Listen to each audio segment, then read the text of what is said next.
In certain extreme situations, the law is inadequate. In order to shame its inadequacy, it is necessary to act outside the law, to pursue natural justice. This is not vengeance. Revenge is not a valid motive, it's an emotional response. No, not vengeance.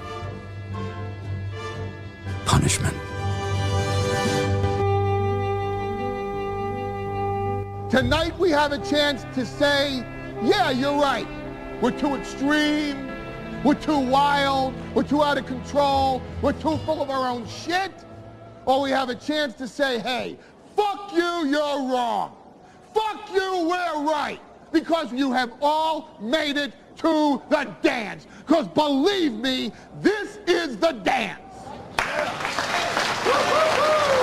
Start the show.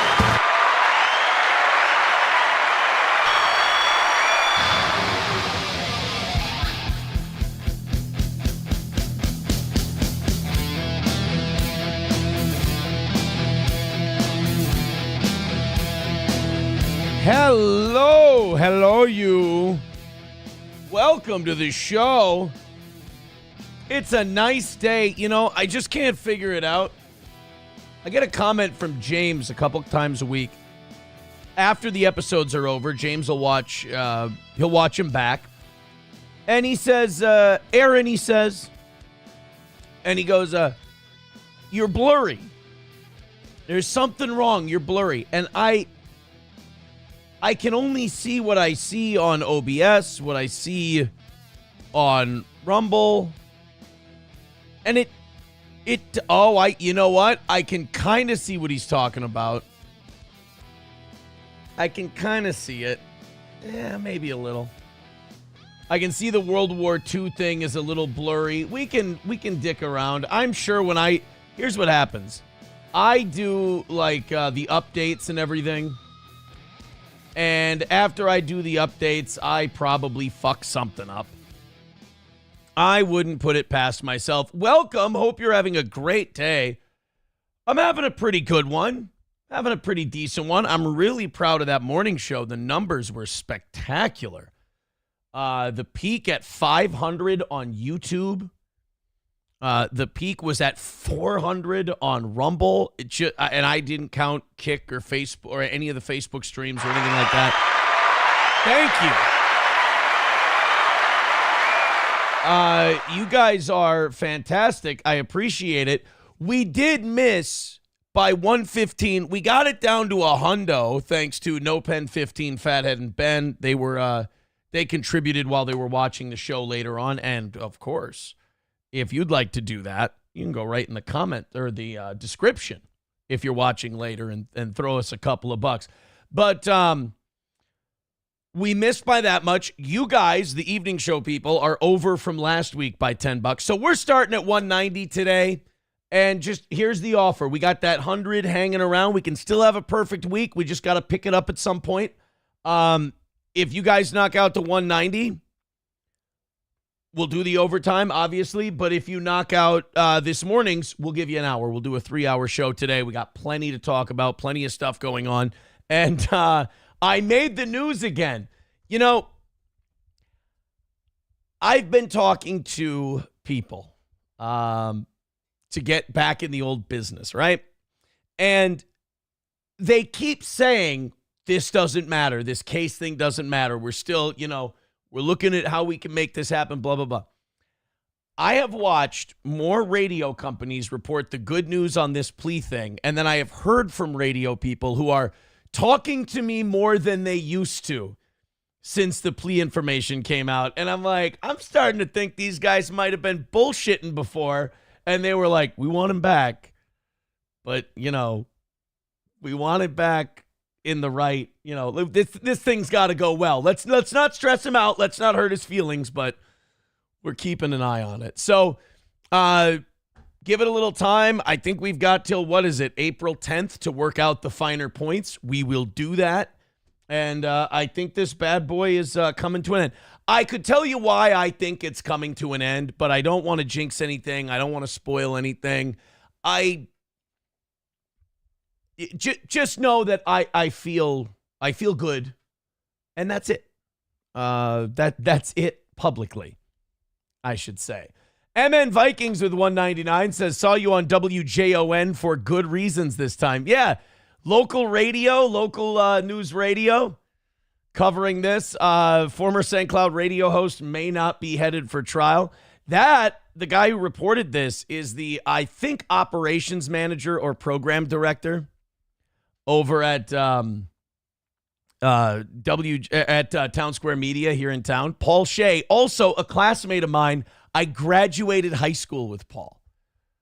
One of our mutual friends is like one of our best pals. I like him. I don't know if he likes me. Maybe he thinks I'm a dick. I don't know. I think we should do business together. But then again, who knows what the future holds. So old Shea wrote this up, and it basically just goes over what we were talking about on the show the other day. Does a pretty good job with it. But I love this part, and I think Stalin will love this part too. Image credit, Stalin19 via YouTube and Canva. Stalin19 getting a little...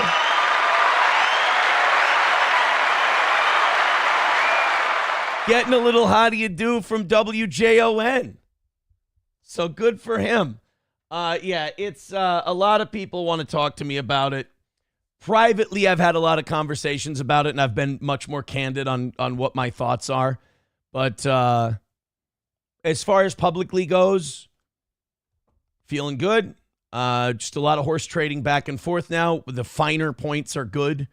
We just got a few details that we want to work out. Some things we'd like to talk about. Some things that, they're not really asking much. They just kind of laid this out for us and said, what do you think? And now we're on the what do we think part. So again, it's moved a lot. It didn't move at all. And then it just started moving really, really fast. So if nothing happens this week, I'm going to be like, oh, now we're back to nothing happening again. It's, let me just give you this piece of advice. Just don't get yourself caught up in the legal system, okay? Don't do dumb shit.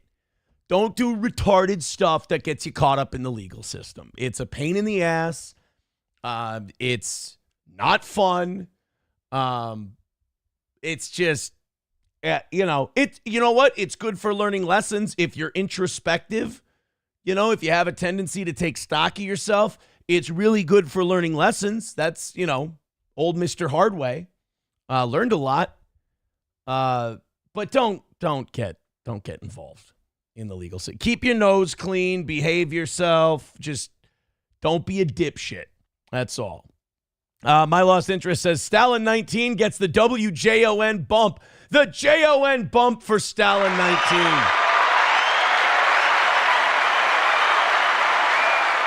I was really kind of hoping that they give Stalin 19's credit like a little. You see how small it is? Look at tiny little thing right down here. Was kind of hoping and look, it disappears unless you click on it. It's that little guy right there. I was kind of hoping Stalin would get a little bit bigger credit, but hey, as a man I used to hung out with, used to say, a bump is a bump. And Stalin 19 got the good one, the WJON bump. My Lost Interest says the legal system is high stakes tomfuckery. Well, all's well that ends well.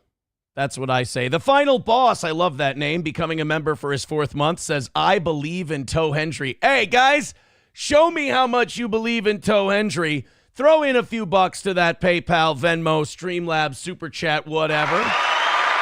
And let's do it. Let's call it a win for the toe. Maybe we can get a double win for the toe, get back to perfect, and you guys can get a 3-hour evening show tonight. I'd be happy to do it for you. I really would. Like I said, I was very happy with how this morning's show went. It went by very quickly, meaning we did a good job. Just didn't nail the money part. What do you do? And then today, got all my business taxes done, got them e-filed. State of Minnesota, federally, we're good. And Steel Toe Media for 2024, after struggling in 2023, 23. I don't think 22. Maybe 22 and 23, but definitely 23. After struggling in 23, I can report Steel Toe Media is now, just by the skin of our nutsack after a really difficult year, back in the black. Back in the black. But kind of where you want to be. Like, you don't want to be, if you run a company, if you run a business, you don't want to be too in the black because they'll take their chunk. But just a ceremonial number that's in the black. So thank you guys very much. I appreciate it. Let's keep that energy going for 2025. We keep hitting those goals. There's nothing that can stop us. All right. WHMH 101.7 Top Donations Board. Stephanie is in first at $70. Why doesn't some guy just throw in a hundo and just take Stephanie out of that top spot? She's at 70, Gray Duckling at 20, Dylan at 1776. That's very patriotic. And Mussolini Diff at $11. MN Vikings with $1.99 says, when will we see you on Fox 9 again? If I have my way, never fucking again, unless they're going to apologize when this is all over, because those crooked assholes and that shitty reporter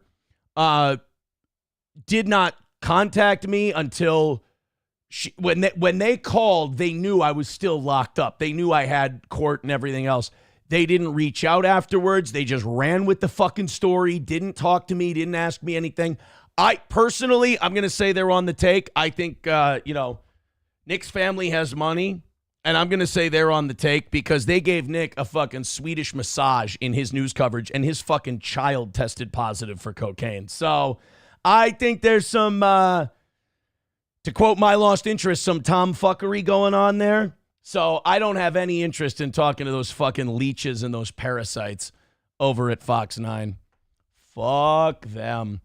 Bigot on Socialist Media says those assholes won't mention you if it's good news. Not at all. I credit WJON a lot for reporting on my good news. Fox 9, nothing. Nothing. And they won't.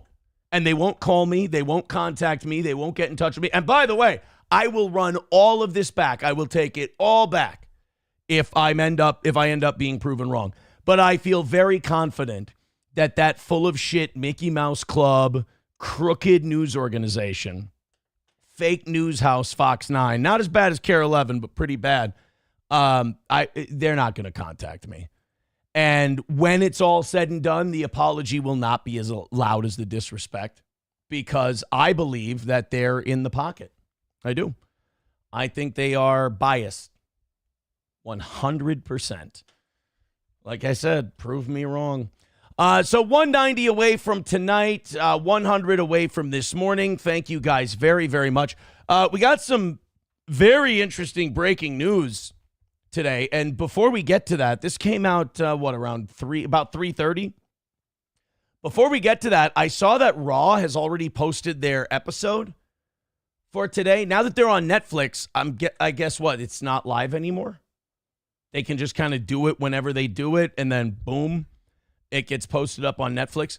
Well, Monday Night Raw, John Cena cut his first big promo since turning heel, and obviously we can't play any of it. They'll shut us down. But John Cena just came out and shit all over the crowd and told them that he's been in an abusive relationship with them for 25 years, and they've been mean to him, and they've bullied him, and basically piss off. And I'm not changing a goddamn thing except, you guys don't get access to me. I mean, really, I don't know. I thought it was a great promo. And then Cody Rhodes came out and cut an equally good promo. As a part-time guy who checks in once a year, they might talk me into ordering WrestleMania. It's a possibility. And they can, Taste Fairy says they can do it live so did they do it live? At 2:00. So did they do the thing live and they just aired it whenever? They also, I noticed when I was watching some of the promos, they can do some spicy boy language now. Yeah, they're throwing around fucks and bitches and all kinds of. Cody Rhodes called John Cena a bitch. Didn't know you could do that now, but they are there.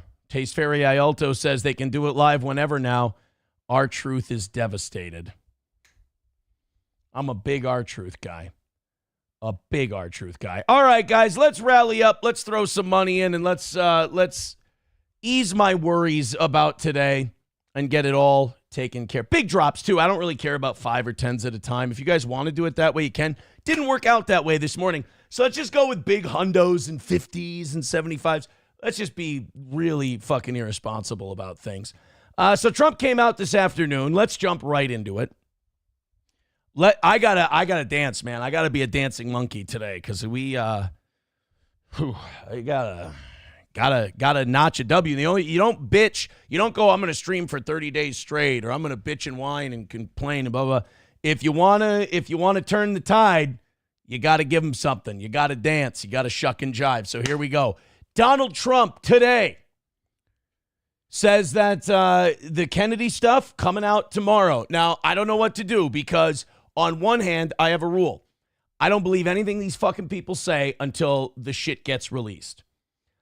On the other hand, it's Pam Bondi and Kash Patel who have lied and been deceptive on the Epstein stuff. Trump usually follows through. I don't think Trump ever said you're going to get to see the Epstein papers this week. I don't think that was a Donald Trump production. I think that was a Pam Bondi deal. Trump says we're getting 8,000 JFK classified documents tomorrow.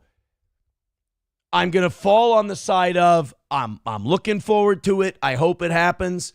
I will believe it when I see it. Let's take a look at what the man had to say. We are tomorrow announcing and giving all of the Kennedy files.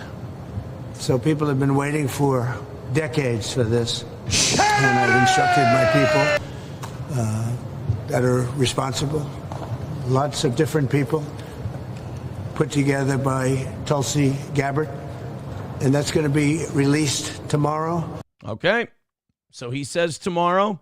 Tulsi Gabbard's in charge of this one, not Pam Bondi. I wonder if that was intentional or if that's just the way the chain of command for that particular thing works. I just wonder if Pam Bondi was kept away from it on purpose. Bigot on Socialist Media gifting a membership to MSO. Thank you for those gifted memberships on Rumble. Those are good for a $5. Thank you, Bigot. That helps us a ton.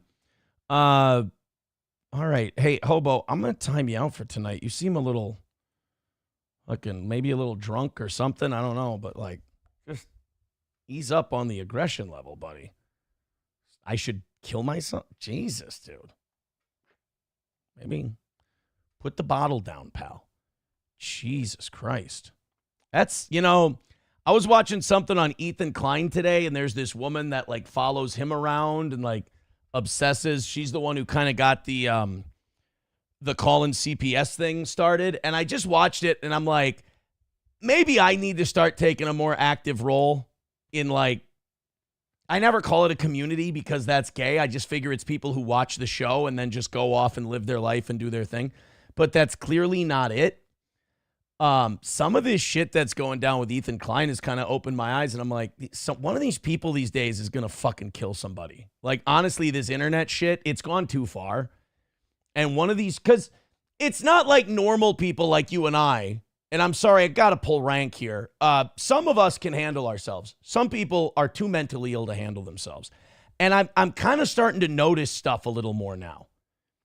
Especially with this Ethan Klein stuff. People are calling, and with my situation, the poor prosecutor in my case gets Patrick Melton and his fans emailing her every day. She said every day they're emailing her that I'm violating and I'm doing this, which of course I never have. And trying to get me locked in jail. And it's you can hate my guts. You can use me for content. You can make your money solely off the fact that you can't do a show and you need me. I'm totally fine with that. I always have been. But some of that shit, here's my thing. Unlike Patrick, I've done this for real. And I will say this, there is a certain responsibility you have to your audience. Not a lot. I never thought it was a lot. But if you know you have an audience of low IQ retards who don't understand joking and shit like that, you got to let those people know, hey, don't be a fucking psychopath. Don't go too crazy. The problem is, I think he is one of the mentally ill psychopaths. But this Ethan Klein woman, Denims or whatever, She's getting people calling CPS and legit trying to get this guy's kids taken away. You got people reporting me. Like, our prosecutor in my case came to my lawyer and said, I'm getting all these emails. I just assume they're bullshit because it's just every goddamn day with these people.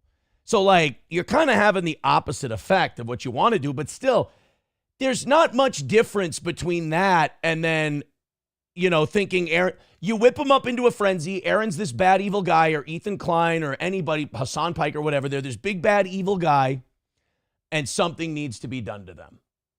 And if they're not going to do it, then one of these audience members is going to do it. And I'm starting to see this, and I'm starting to see it bubble, and I'm like, it's just this shit ends up going too far.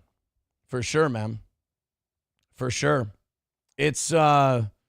It's pathetic, don't get me wrong, like it is pathetic, but some of these people are psychotic, and they take a shot at somebody because they're crazy. 100%. But I think with this, with the hobo thing, I think hobo was just drinking a little too much.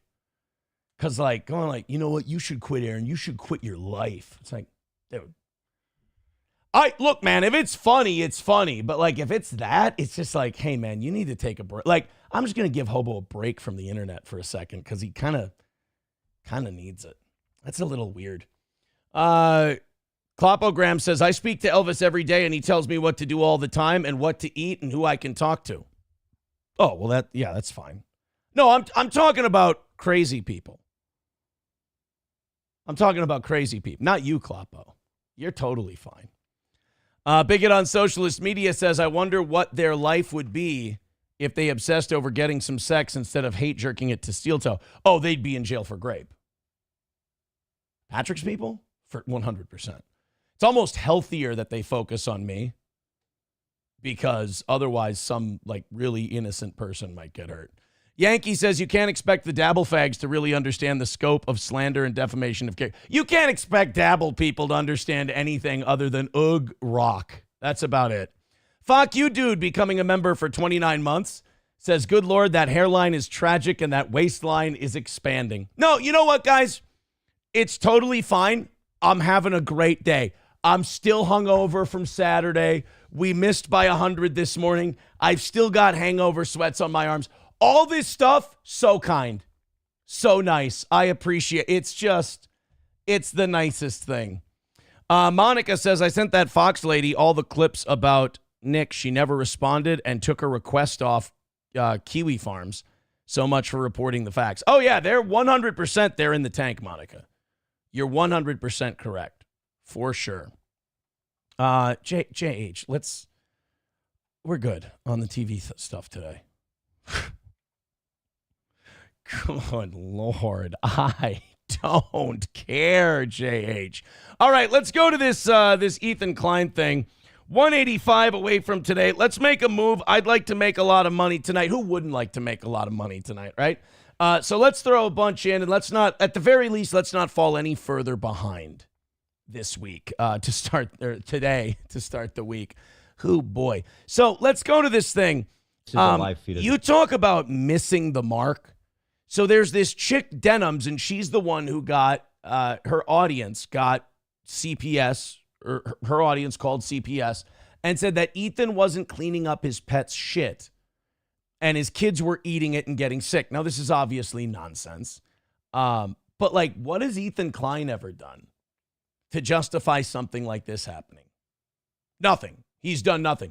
Mentally ill people attach onto them, become parasocial, and then think that they imagine that he's committed some great crime and that he needs to be punished for it. I've learned it as I get more popular. You get these crazy people like Patrick and his ilk, and what they do is they invent a you in their brain that is not anywhere close to the you in reality. And then when the you in reality doesn't match what they've created in their mind, they convince themselves that you're not telling the truth. And that's not really you. Almost like you're a ghost or like an apparition or like a wizard. And then they go, no, what I think he is has to be true. And then they just confirm that and go, therefore, whatever I do to this person is justified. It's really psychotic cult-like behavior. But Ethan gets it way, way worse. And this Denims person is the person leading the charge. And you know, There's something about someone doing shit like this to people and then denying they're doing it or trying to make some kind of excuse. Like the bullshit excuse this Denims chick pulls out of her ass is fucking insane. Just admit, and like, I'm not a big Ethan Klein guy. I'm really not. But like, this is psychotic behavior that we're starting to normalize, and it's going to get people killed because people on the internet don't have social skills. They're mentally ill, and they're fucking insane. I mean, you got to watch out for people. Maybe not like Denims, but her audience, absolutely. Hobo, it's fine. I didn't time out you forever. I just gave you a little break over on Rumble. That's all. Thanks for admitting it was a bad joke, though. I appreciate it.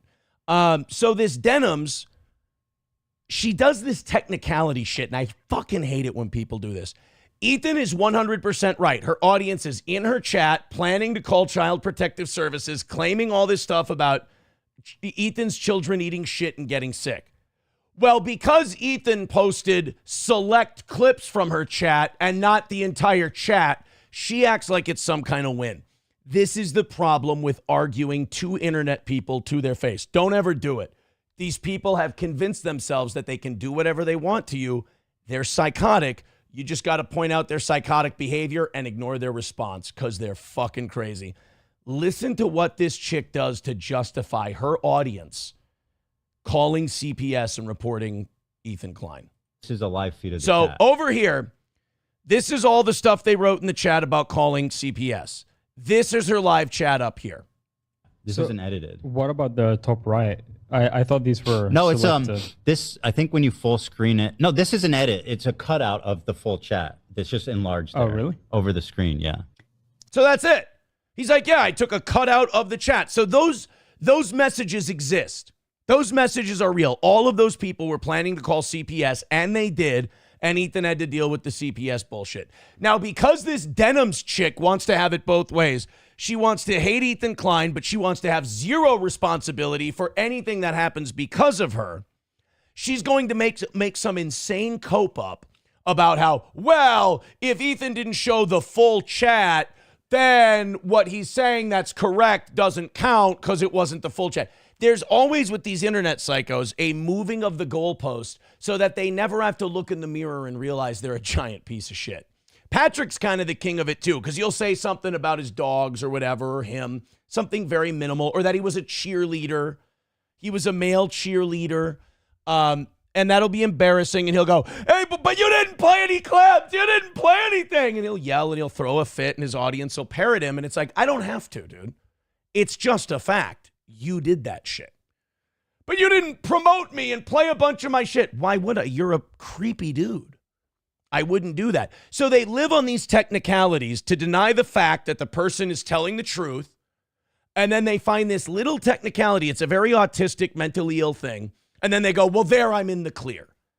And the weird thing is, only the people in their little orbit believe it. Everyone on the outside looks in and goes, it's like scattered ants. And you just go, well, those people are fucking insane. And that's the vibe I get from this chick. Now, what's dangerous about her is that at least Patrick looks like a creepy PDF. You know, he looks like a creepy guy who says weird shit about people's kids. You can see him coming from a mile away. We've diagnosed him multiple times. This is a girl who looks relatively normal. She's got cute little stuffed animals. She's kind of pretty, but she's psychotic. She's got this psychotic obsession with this Jewish guy who does live streams. And her audience plans attacks to call CPS and get his kids in trouble. And then when he calls her out for it, she goes, oh, well, he didn't show my entire chat. Well, how the fuck is he supposed to do that? This is what I'm talking about. They can justify anything in their mind because they've built Ethan or they've built me up as this big, bad, evil, terrible guy who deserves it all. And it's like, you can't explain to these people that it's all in their head and they're mentally ill. You can't do it. Did you catch that last clip? Yep, his own employee just tried to show him that he's wrong, and he ignored it. No, he wasn't wrong. He just didn't put the full chat in there. Are you denying that those were clips from your actual chat? They were. It wasn't the chat in real time because you have a lot of psychotic people watching Ethan through you. Because he's lying. He's not lying. The clip is deceptively edited. He's doing it again. It's not deceptively edited. He's showing your chat planning the calls to CPS. This is absolute horseshit. These people are insane. At this point, I don't know if he's watched a single real video of me. Let's see that again. Look at the chat in the top right corner.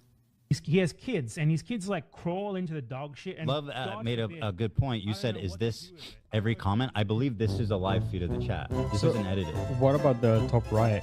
I thought these were no. It's this. I think when you full screen it. No, this is an edit. It's a cutout of the full chat. It's just enlarged. Oh, really? Over the screen, yeah. So he said, "I believe it's a live chat," and then he goes, "No, wait, no, it's a cutout of the things they were saying in the chat." That's fine. That's not an expose. That's not a gotcha.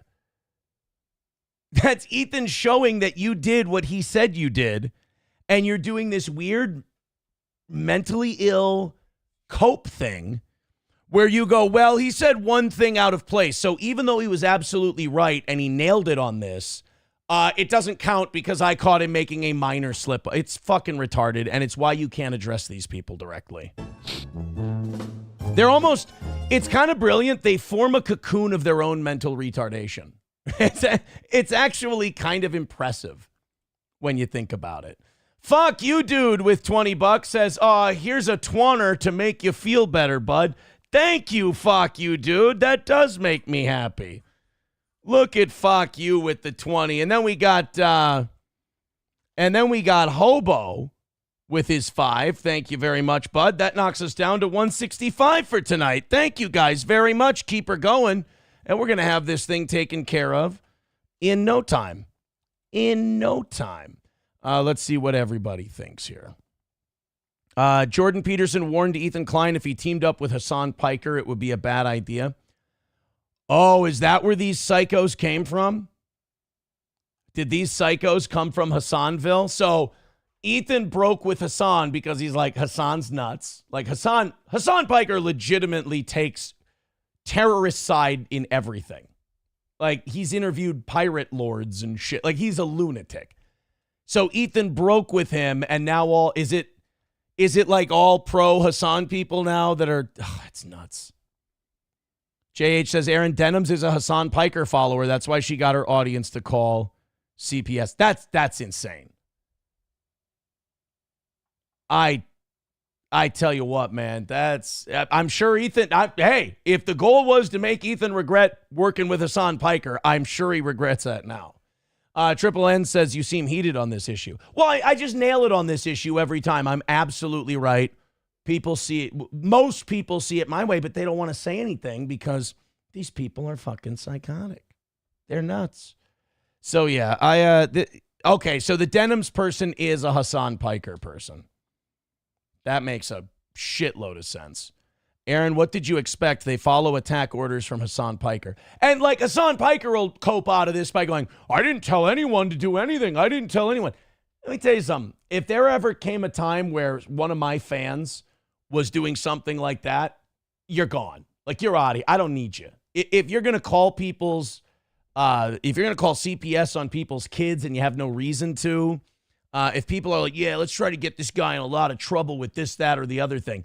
Unless they've actually done that thing, that's gay ops, man. No gay ops, none, never, don't do that shit. Das Optic Nerve says messing with someone's kids is just not cool. Yeah. I think when you're desperate, like Patrick's a desperate guy. He knows if there's no me to talk about, he's done. It's over. Like I'm his only saving grace. Watching me be able to do what he can't do is the only thing he's got. So he's desperate, so he's kind of had to sell his own soul down the river just to do what he does. I understand that. I get that. In a way, I take pity on him for that. But it's still like a crazy, psychotic, mentally ill thing to do. The kid stuff and the getting your fans to try and get a guy thrown in jail for shit he did. It's just weird. It's desperate, too. It's really desperate. But the thing is, nobody outside of these people's core group believes a word they say or doesn't think they're insane. You know, everybody outside of their core group is like, oh, this person's fucking nuts. Imagine having all this time on your hands. It's pathetic. Klopogram says all these nut job sites need to go Kiwi Farms, Reddit, Discord, Twitch. They just breed hate. Yankee says, who was that broad? She seems she would be better off showing her butthole on OnlyFans. A Hassan fan. So I don't know. Can you talk sense into a Hassan Piker fan? I don't think you can. Well, you know, coming from Mr. Learn the Hard Way, Ethan Klein finding out that there's certain people you just shouldn't associate with. Hey, sometimes you learn the hard way. Did you guys see that that Amazon video? I want to go through this. This is actually just kind of lighthearted and silly after the shit we just did. By the way, 165 away. Let's keep going. Keep going. I want to hit big on that Streamlabs, PayPal, Venmo, etc. So let's load that up tonight. Knockout, like I said, knockout tonight. Knock out what we missed this morning. I'll do a 3-hour show for you. Why not? You guys are the best. Amazon driver. You know, look, sometimes you're just at a job for too long.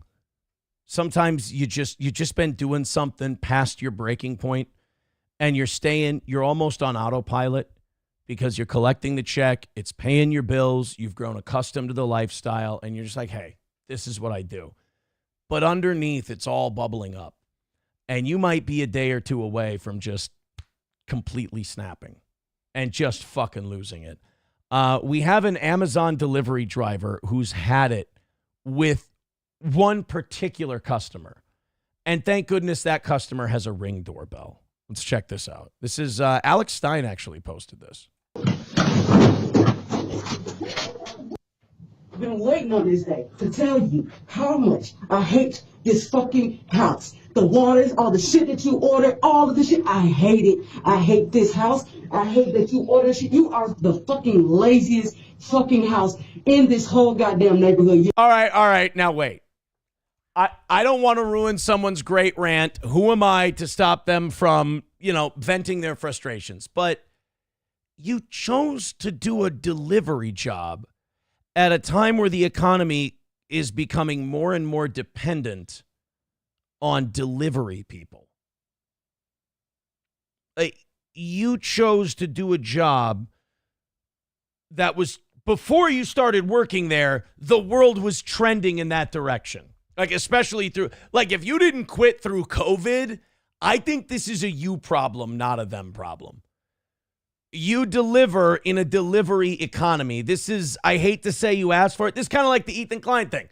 I feel bad for them. Yes, absolutely. They're dealing with unreasonable psychopaths. But you turned down this road. Now you're seeing what's there. Maybe it's time for a U-turn. You're inconsiderate. You're full of shit. I fucking hate everything about y'all. I hate it. All you have to do is fucking order the store from Walmart pickup or Central pickup or whatever and go put the shit in your own truck and go do it your fucking self. They would.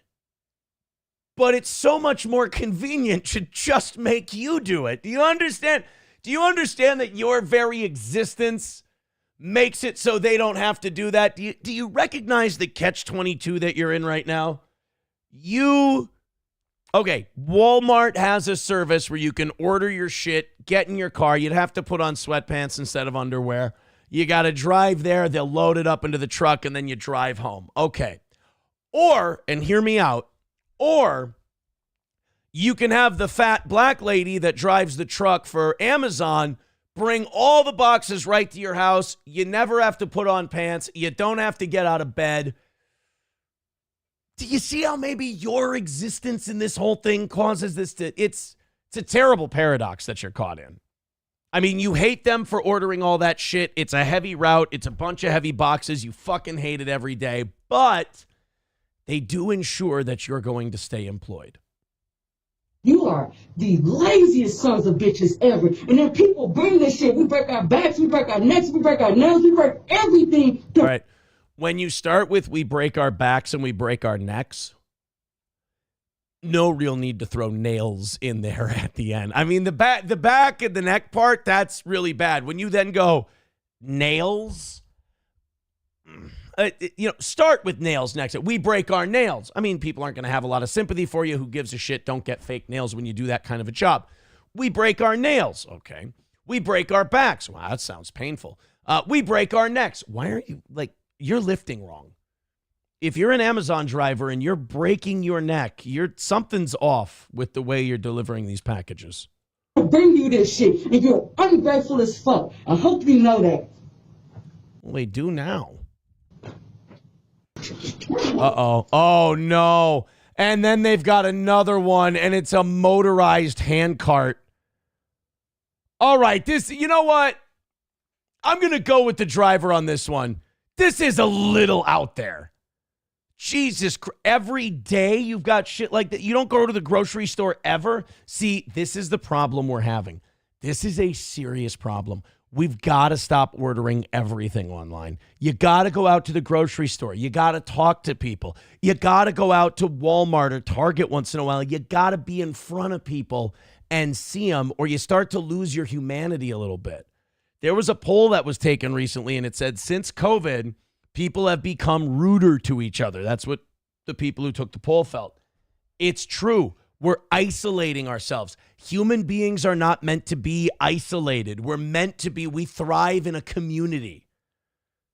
So you can't just keep getting your Amazon shit dropped off to your door, because then you turn into an ogre person, you turn into a weirdo, and then this driver goes insane, and they're going to shoot somebody at some point. Order just enough shit to keep them employed, and then once a week, head out to the market. Go see some people, say hello, get to know a cashier a little bit. That old school shit that kind of brings us together. Oh, fuck.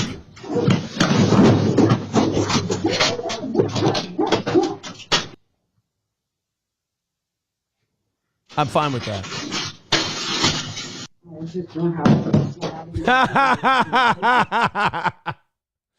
See, on one hand, could you say that, oh, that's kind of rude?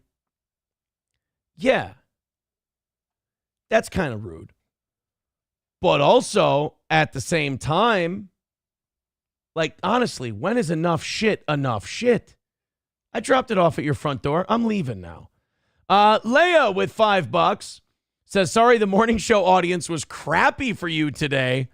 Let's do this evening show. Wow, shots fired. Jesus. Well, hey, don't start jacking your own dicks off yet. You guys are 160 away from tonight. It could be a double defeat for the toe. That's still possible. Yeah, see, a lot of people in the chat are saying, what the hell? That's your job. See, that's the other part of it. You don't want to do that job. There's plenty of other people that'll do it for you. But yes, on the other hand, I do think there's a bit of social commentary to be done here, and that is we shouldn't be getting too much of our stuff ordered and delivered. We should be going out every once in a while, Every once in a while, you should be getting out, touching grass, and seeing people, End of Silence says they pay for the service. She is employed to deliver. I don't think it's any simpler than that. Well, at the same time, I'm just talking. You're allowed to be frustrated on the job. You're allowed to be pissed off at the stuff that's going on the job. Not every complaint deserves a, oh yeah, well, fuck you, then quit. Not every complaint deserves that. But at what point do you want to be miserable every day at work? At what point are you quitting because you're like, oh, shit, I'm crabby every day. I'm pissed off all the time. You bring that shit home with you. When I was working in Wilmer, when I was doing mornings at Q102 in Wilmer, I was fucking miserable. I hated it. And I came home and I was miserable and I hated doing radio. And my wife at the time told me, she's like, you just got to quit. Line something else up and get the fuck out of there. It's making you miserable. You come home and you're miserable. I mean, it does. That shit affects you. So sometimes, quitting, especially menial labor jobs like an Amazon delivery person, sometimes long run, it'll end up being the best thing you ever did. Helgi says Chad is sleeping on how good that bricklayer did. Well, I mean, that, you know what? It is a nice brick entryway. We don't even know if their house is nice or if their house is big. We just know that the section we're seeing, the brickwork, is immaculate. Jane says polycule people might be around the grocery store getting SpaghettiOs. What? You don't know that, though, unless you go to the but I guarantee more people at the grocery store are just there after church getting some bread and milk, you know? Jane says is mad at me now. Now Jane's mad at me because I shit on people who get everything delivered. I'm sorry, Jane. Jesus. Why is she so mad? Jane is usually so nice. Even when she doesn't agree with me, she's usually nice. I apologize. Send her to jail for ruining property. Yeah, fucking get mad at that bitch, Jane. Don't get mad at me. I think we'd live in a better world if we all went out once in a while. Jane laughing now. Yeah, usually you're so happy. Jane says, I mean Nick, not you. What does Nick have to... You know what? I rarely say this. Leave Nick alone. What did he ever do? Well, okay. That's a really, you know what? Terrible choice of words on my part. A lot. I mean, like in the context of this conversation and this show, he didn't do anything. Just, you know...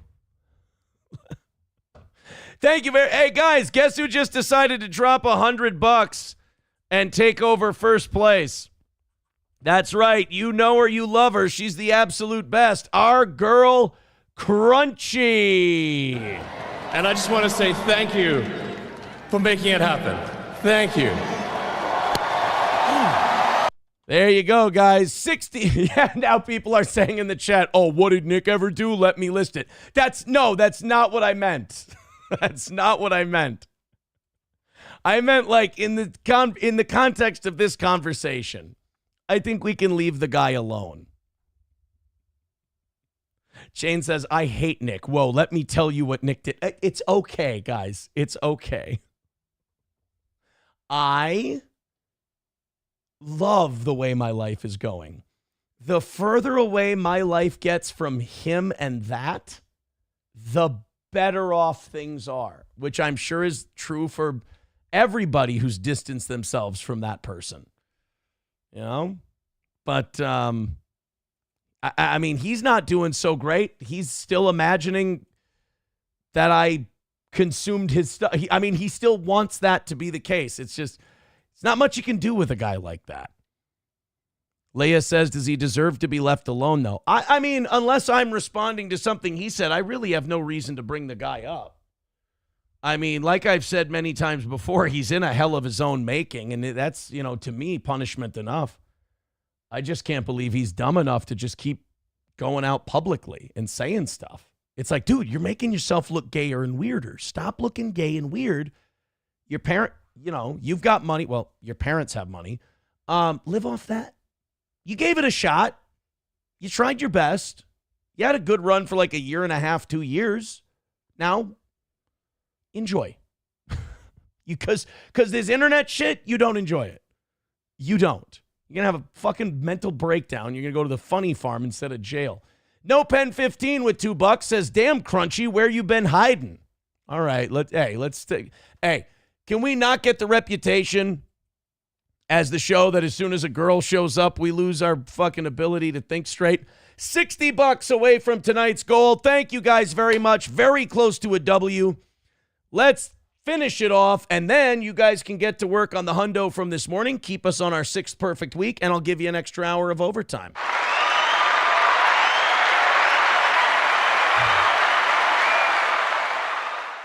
Jane says, as long as your family is okay. Nick is a toxin. They're wonderful. My family's wonderful. She says, he's evil. I can't stand homos who obsess on straights. Well, as long as I'm the straight in that equation. Now, Helgi, we're not going to say show your tits, Crunchy. See, guys, like I said, it's not working. Anytime a girl shows up and donates any kind of money, you guys, it's immediately with the tits. You just need the tits at that point. Well, thank you, Evening Show. You're keeping your reputation. Klopogram says you can't even go to Costco now. Aaron goes there now, filling up on Celsius and toilet paper. What's wrong with me loading up on Celsius for the week, huh? Actually, I got that 18 pack of the powders. Lasted me over 3 weeks of shows. That was a hell of a deal. Helgi says, "Oh, so now Aaron wants to act all holier than thou." I'm not acting holier than thou. I'm saying just don't be 85% a piece of shit. Try to keep it at 50-50. Can we compromise? By the way, I saw on Twitter that Keanu was eating those postmenopausal girls alive. Holy shit. Keanu was just fucking embarrassing them. I don't think I've ever seen such pretenders in any form of public broadcast. Like people who are trying to be a thing and it just comes off as not natural. It's very weird. $5 from Gray Duckling says, with a dono like that, Crunchy must have a big dick. I mean, in a way, he's right. I did say, can we stop talking about seeing her tits? And that's more of a...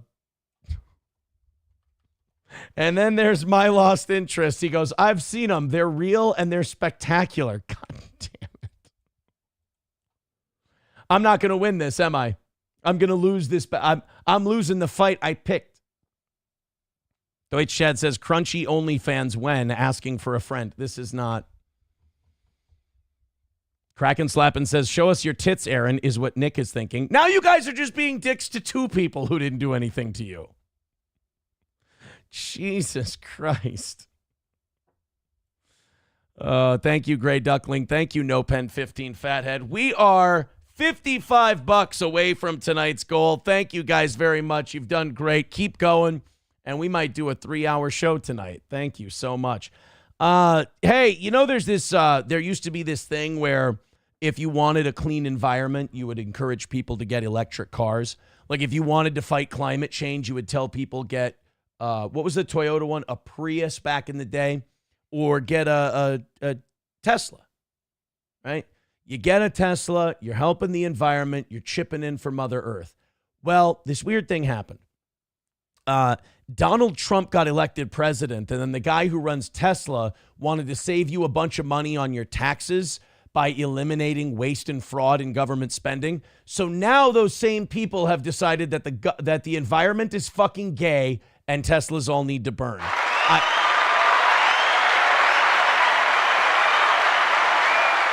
This is just the latest thing I'm hearing. So people have started recording people vandalizing Teslas. And this one is so sad. It's so pathetic because it's just not a move that accomplishes anything. Plus, you look at the age of this guy, and it's like, bro, what have you done with your years on this earth that this is still something you do? Let's hit play and see what this guy got caught doing. No, he didn't stick his dick in the Tesla. Did you just key a Tesla the other day? Do what? You're on video. Yeah. This is the guy. You just keyed a Tesla. You got a video online. I just saw it. It's all over the fucking face. The media. I keyed no Tesla. Yes, you did. You keyed a Tesla in a parking lot somewhere around here. What do you got to say about that?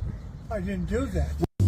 He's by the way, his mouth says I didn't do that. His face is like, oh shit. You know? And when a stranger comes up to you and tells you that, you just got to roll the dice and go, maybe he can't prove it. You just got to go like, no, totally didn't. You got the wrong guy.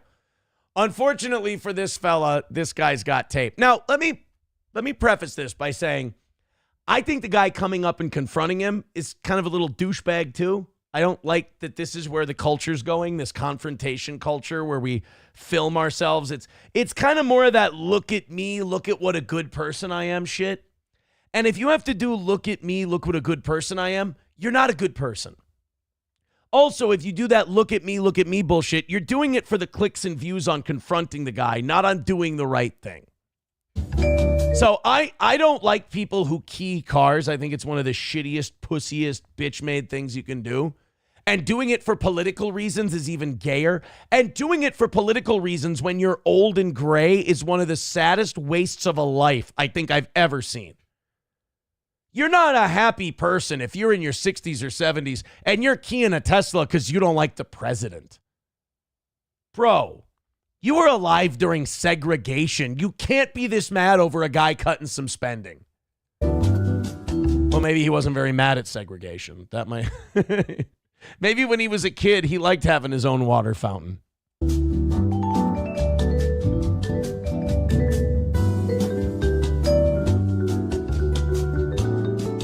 All right, there he is. Oh, no. Oh.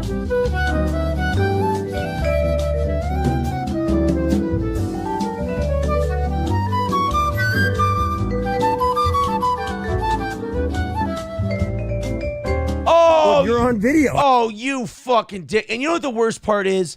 He thought about it. He gave his better angels a chance to not do it. And the little prick still did it. And look at you. You're old. You're decrepit. It's fucking over. And you're so pissed about the president and his goons that you key somebody's car. A guy who probably bought that Tesla before Elon had anything to do with government. A guy who just wants to give a flying fuck about gas emissions. Like, I don't care. I drive an SUV. I don't give a shit. But if someone else wants to help the environment, what is it? I mean, it doesn't bother me at all. So they overpaid for a car. Let them. I said, I plainly saw you doing it. You pulled up right next to it and then you keyed it. Bullshit. You want to bet? That's not a very convincing bullshit. It's not like it's some Indian guy coming up to him saying, you kicked my dog. Whatever. Okay. Well, I mean, they got your license plate. I'm surprised you haven't been contacted by the police yet.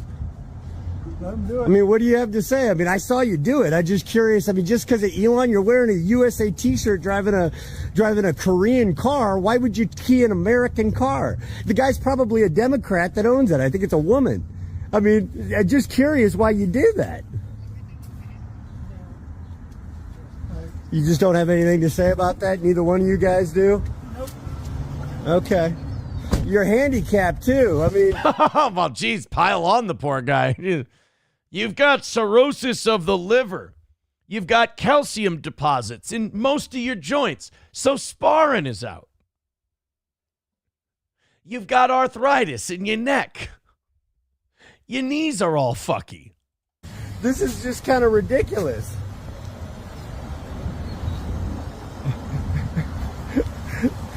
Well, good luck to you, sir. Hope you learned a lesson. This is what we're doing now. We're just... Oh. And I just want to say thank you. Hey, that kind of fits. But this is what we're doing now. It's just we're calling each other out. We got each other. I caught you doing a thing. I caught you being a bad boy. Doesn't that make me a good boy? Aren't I a good boy because I caught you being a bad boy? Like, it's tattletale culture. And then this guy going, oh, I'm surprised the authorities haven't contacted you yet. Now, look, I'm case A for the government will waste time over stupid bullshit. I get that. But keying a car, is that anything more than maybe like a fine and some restitution? I mean, Jesus.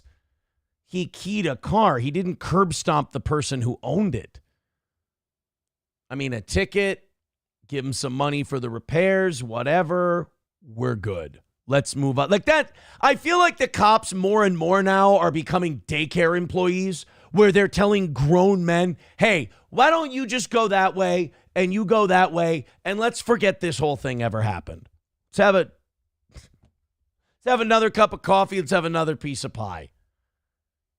It's like in lieu of real shit to complain about or go to the cops about, we just end up bitching about trivial things, showing what pussies we've actually become. Helgi with $2 says the only thing worse is hiding someone's special lug nut key and they lose all masculinity. Believe me, I have that lug nut key right in the center console of the Tahoe now. I'm never catching any shit from you fuckers again for that one. $1 from Hey Mikey. Thank you, pal. Appreciate that. My Lost Interest with a good point. My Lost Interest, by the way, great clip channel, but also has good takes. He says, unfortunately for Elon, he's a very unlikable guy. You know, I've been feeling that way too. Like, I watch Elon and I'm like, I really wish you would just shut the fuck up and cut spending.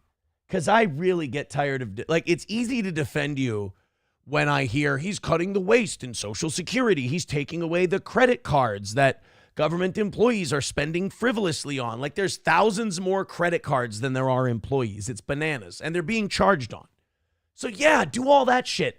But, like, when you talk and you do chainsaws and all that stuff, it's just too cringe. I wish you'd stop. Like, I don't know. It's something about the way Trump carries himself. He's like the guy who, like, when you make the three-pointer with your eyes closed, you don't say anything about it because it's way cooler that way. Elon's the kind of guy who 2 weeks later goes, remember when I made that basketball shot with my eyes closed? Like, yeah, I fucking remember. It's really cool the first 17 times you told me about it. Do you want to see it's on my phone? No. It's on your phone, too. I shared it with you a little bit ago. Oh, thanks. Appreciate it. It's not as cool if you got to keep telling people the cool shit you're doing. That's all. End of silence says Elon is a generational genius. To deny that fact is foolish cope. Correct. And Kanye West is a once-in-a-generation musical genius. Absolutely. He's still a fucking psycho. Those two things can both be accurate. Kloppo says Elon will just electrify the next model. Let's see people key that. Oh, that could be fun. I don't know if it's going to get past the Transportation Safety Board or anything like that, but give it a shot, right? Better to ask for forgiveness than permission, I suppose. Let's throw a thank you out there to, look at that. Oh, Crunchy.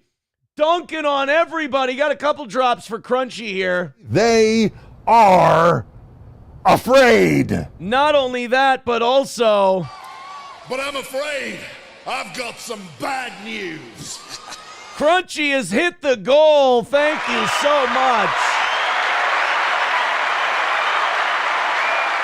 Crunchy with $60 says, my tits are scared of broke dudes. Oh, shit.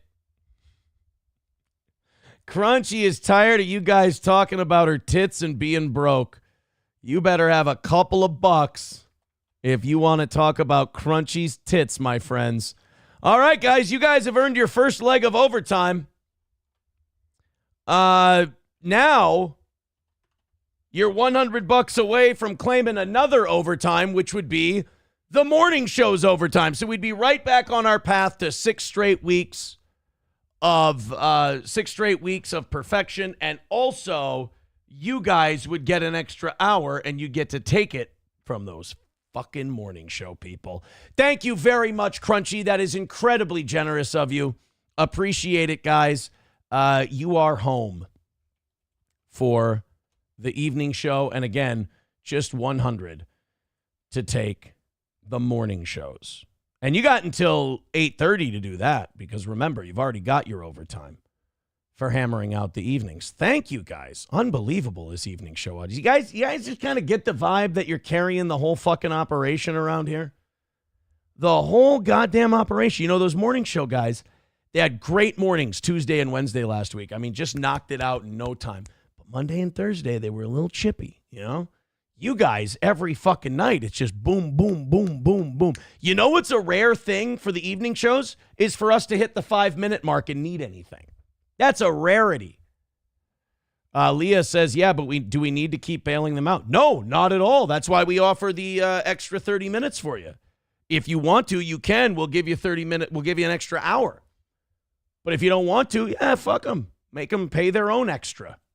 I get it. I hear you. I understand. Thank you very much, Crunchy, for that extra $60. No Pen 15 Fathead with $2.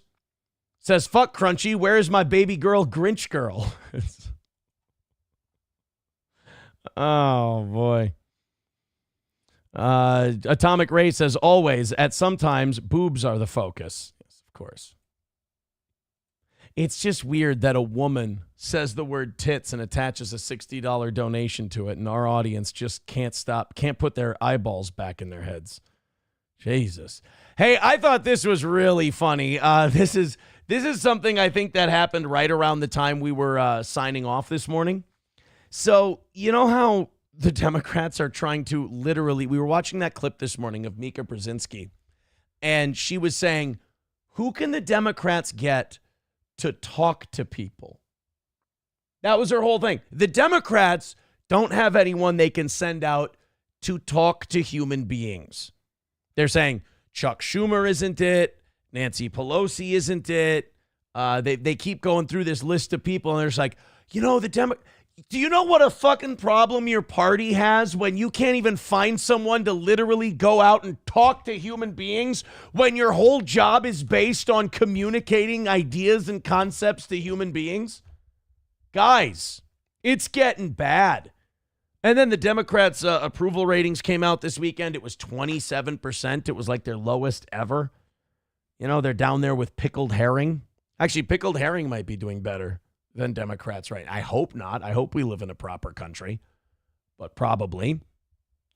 So now things have gotten so bad for Chuck Schumer, and people are losing so much faith in him that he's canceling his book release tour. Now, first of all, why is Chuck Schumer writing a book?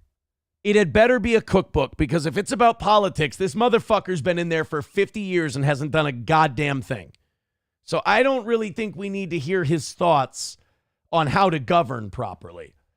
But he had a whole big tour scheduled, ready to go, and he's dropping it because everyone thinks he's a big dumb dipshit. Then the top Democrat in the House, Hakeem Jeffries, going as far as not saying he has confidence in Chuck Schumer. That was a remarkable... That is one of the smartest things I've ever heard Hakeem Jeffries say, if he really said that.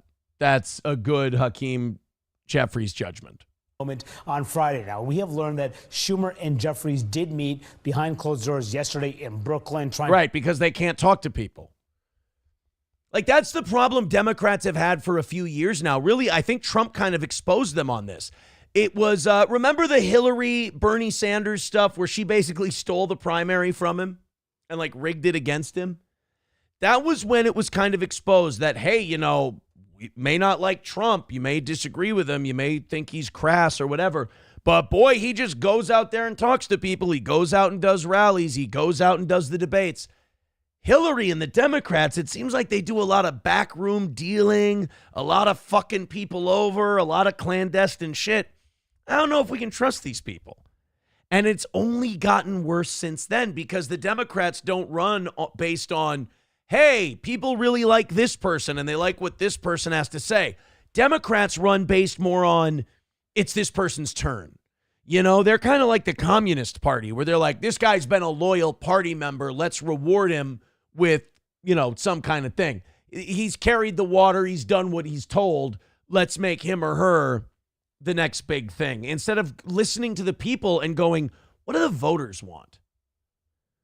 And then when you do that, you get to the point where 7, 8, 9 years down the road, you look around and you go, oh shit, we don't have anybody who can, quote, talk to people. We awarded all these yes men and yes women and all these 80-year-old fucking nut-hugging party line people, and now we don't have anyone who can convey an honest message to the people. Or if we do, we're worried they'll go off script, like Destiny Savage. Fucker, I always forget. Destiny Jenkins, Tompkins, whatever. AOC, Fetterman, all these people. If the Democrats can't control them 100%, they don't want them out there talking to people. The problem is if they're controlled 100%, people are going to smell bullshit and they're not going to like them. So now the Democrats find themselves in this spot where they're a bunch of bullshit artists and nobody's buying the bullshit anymore.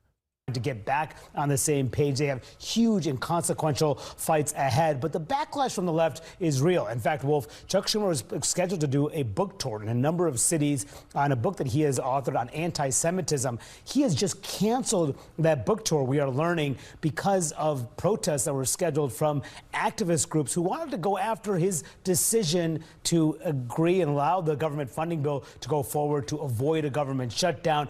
Look, I don't want to come off like I'm defending Chuck Schumer on this deal, but Chuck Schumer was backed into a spot where he was fucked either way. If you give Trump what he wants and you pass the spending bill, a lot of the lefties are going to be mad because you caved into Trump. But if you don't, Trump's going to blame you for the shutdown, and so will all the American people because Trump's more popular than Chuck Schumer is. So they're going to blame Schumer and the Democrats for not compromising and getting something done. Schumer was in a no-win situation with that government funding deal. But at the same time, it's, he's so old and so useless. And like Chuck Schumer's writing a book on anti-Semitism. That's my problem with all these people. Like, get me someone who experiences real anti-Semitism. Get me some like poor Jewish kid who gets bullied or something like that. Like Chuck Schumer, you cannot be in the halls of power. You cannot be one of the people in charge of this country for years and years and then go, "Oy, the victim of anti-Semitism that I am. It's terrible." I'm sure there's people out there who have been legit victims of anti-Semitism. Find me those people. Chuck Schumer, it rings kind of hollow. You know? Doom says, Aaron, you still have to fix the reflection in the picture. Thank you for the reminder. That's very important. Thank you for holding me accountable. I'm just reading the stuff that... I'm not going to read Sam Show's take on the Chuck Schumer thing. Oh, people are... What's going on with Rumble tonight? People are saying that Rumble's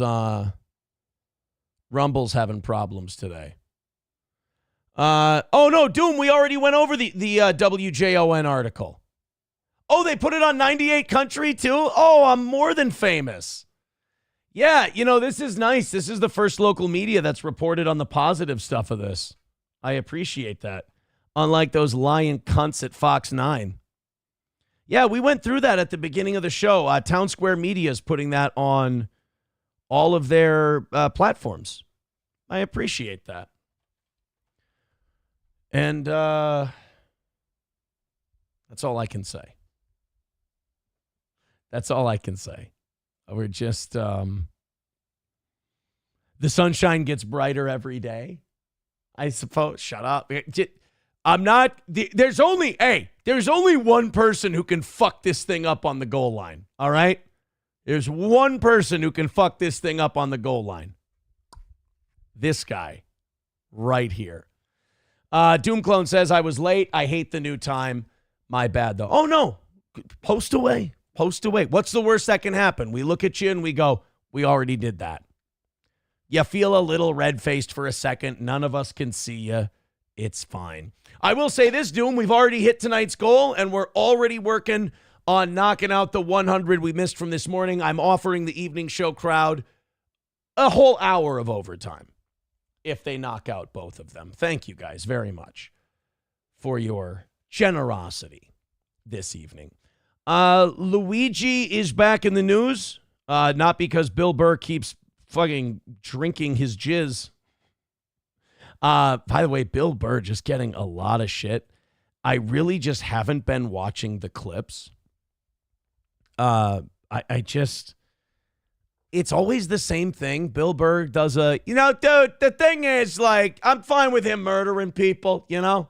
And then a bunch of people call Bill Burr some kind of liberal retard, race traitor, asshole, whatever. I've always liked Bill Burr. I've always been a big fan. He seems, you know what I think it is? And I don't think it's that big of a deal. He's getting into his George Carlin old and grumpy phase. Remember when Carlin got into his 60s, even kind of late 50s? And he just kind of got really grumpy. He wasn't as funny. And I'm like, Carlin's my favorite of all time. But as he got older, he just got kind of grumpy and shitty. It's kind of no fun. Bill Burr's going to be 57 this year. Bill Burr's pushing 60. His best years of comedy should be behind him. And they are. He's made a boatload of money. He's been very successful. His whole thing was younger guy, politically incorrect angst. The problem is once you get 57, 60, 65, trying to do young or middle-aged man angst looks just like crotchety old fuck now. So I don't know how much Bill Burr has actually changed. I just think the act has aged poorly, as it typically does. Like, Joe Rogan was an angry young man as a comedian. He's always just been a wacky, goofy, pothead kind of comic. And so at 57 years old, Cheech and Chong are still making movies. So, Rogan can kind of keep his act going. He's got the podcast, of course. Bill Burr's whole shtick doesn't age gracefully. So when I see people, he's talking about how he's got sympathy for Luigi Mangione and shit. That was funny when he was like 30 and 40 and you weren't supposed to say that.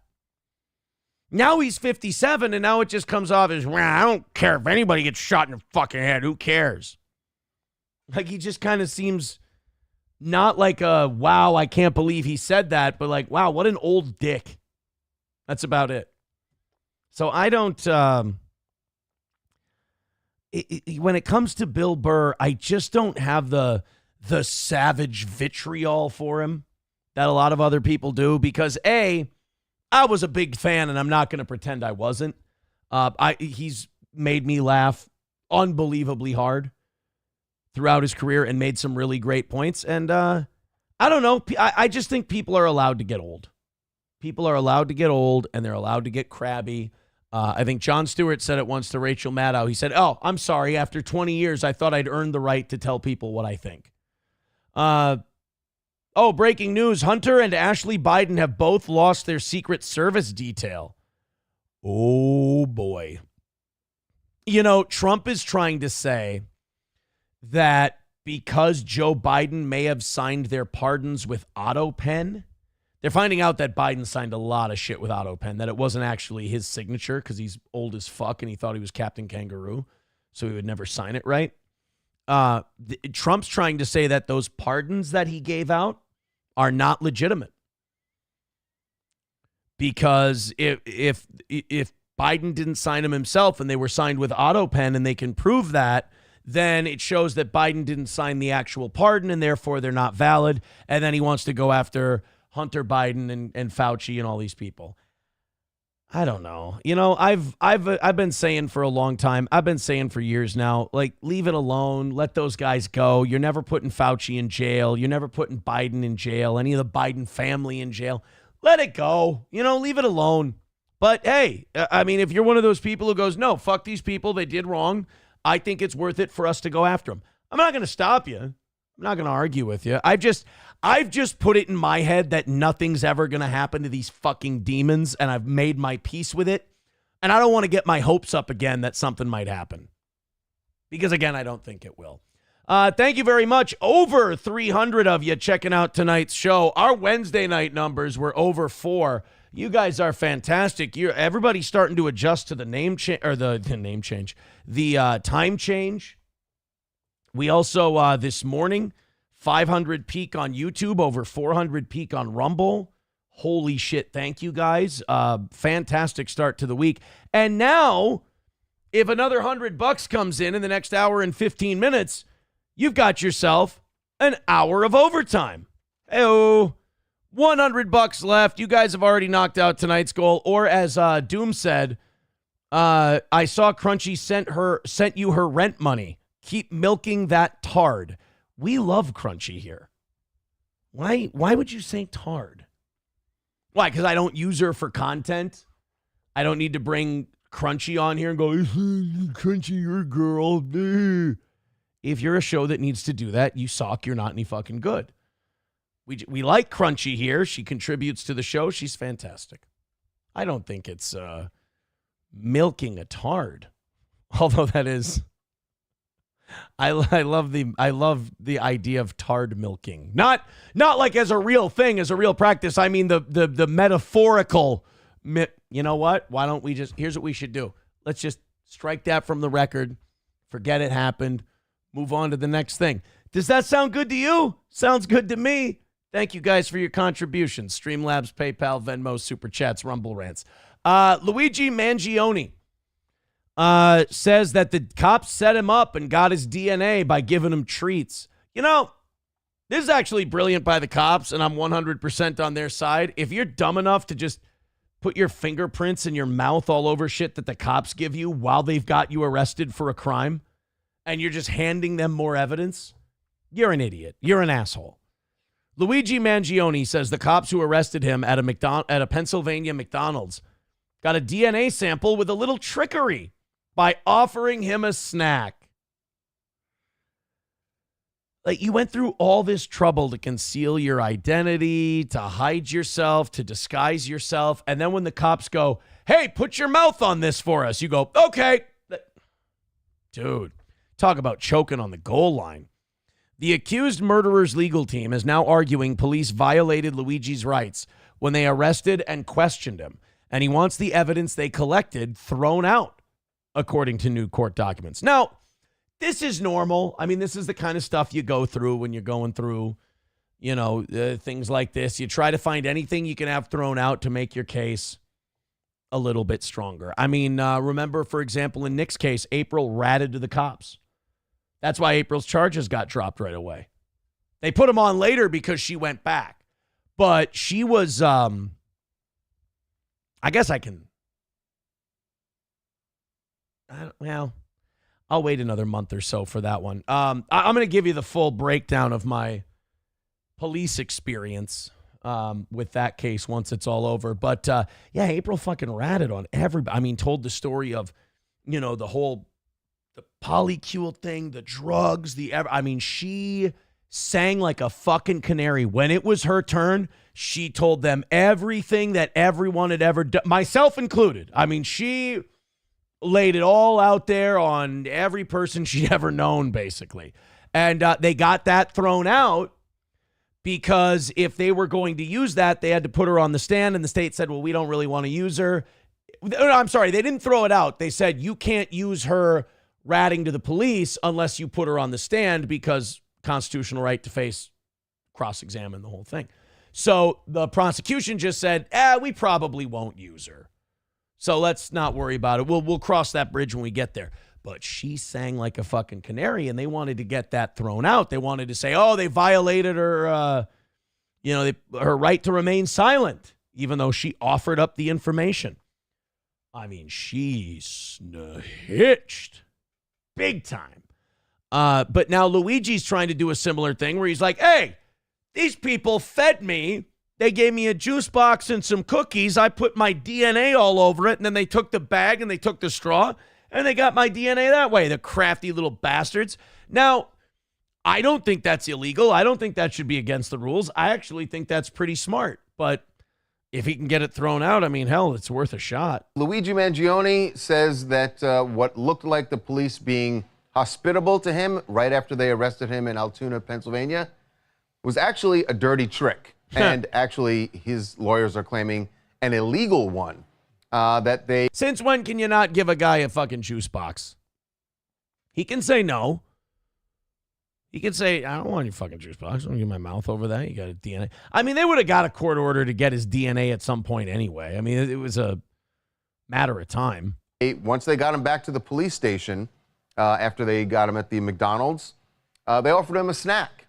And a soda. And a soda. And he says they weren't doing that just to be nice to him. They were doing it because they were trying to get... He's starting to look like Hassan Piker a little bit. His DNA. And in these documents, they say they did obtain his DNA from the discarded food items once he was done with that snack. Yeah, he could have said no. They didn't force him to eat it. They didn't force him to drink it. Again, you take all these precautions to disguise yourself and hide yourself when you go up to shoot this guy. He even had a silencer on the gun, didn't he? If I remember correctly. And then you chomp down on the hash browns and the soda, you dummy. And that, they say, is an illegal search, which means everything else afterward would be, what's the phrase? It's called fruit of the poison tree, which basically means that if the tree itself is tainted and the tree is the search, then all of the fruit from that tree is also inadmissible evidence. Yeah, how do you like that? Back to the old people's court days for Harvey. Nice. Call back. He is a lawyer by trade. Yeah, I mean, it's worth a shot, right? What's the worst that can happen? They say no. I mean, if they say yes, you're looking good. You're solid. You win. If you lose, you're just as fucked as you were yesterday, you know? My Lost Interest says they offered to blow him to get the DNA. No, they didn't have to. They they might have had to try. That might have come down the line a little longer, but they didn't have to. It'd be kind of awkward, though. Like, he says no to the McDonald's, but yes to getting blown. I mean, kind of fucking weirdo you housing in that jail. Professor Tie-Dye with $1 says it isn't the morning show. Aaron doesn't need a tard to wrangle for content, so leave Johnny out of this. What? Am I saying something wrong? I don't know.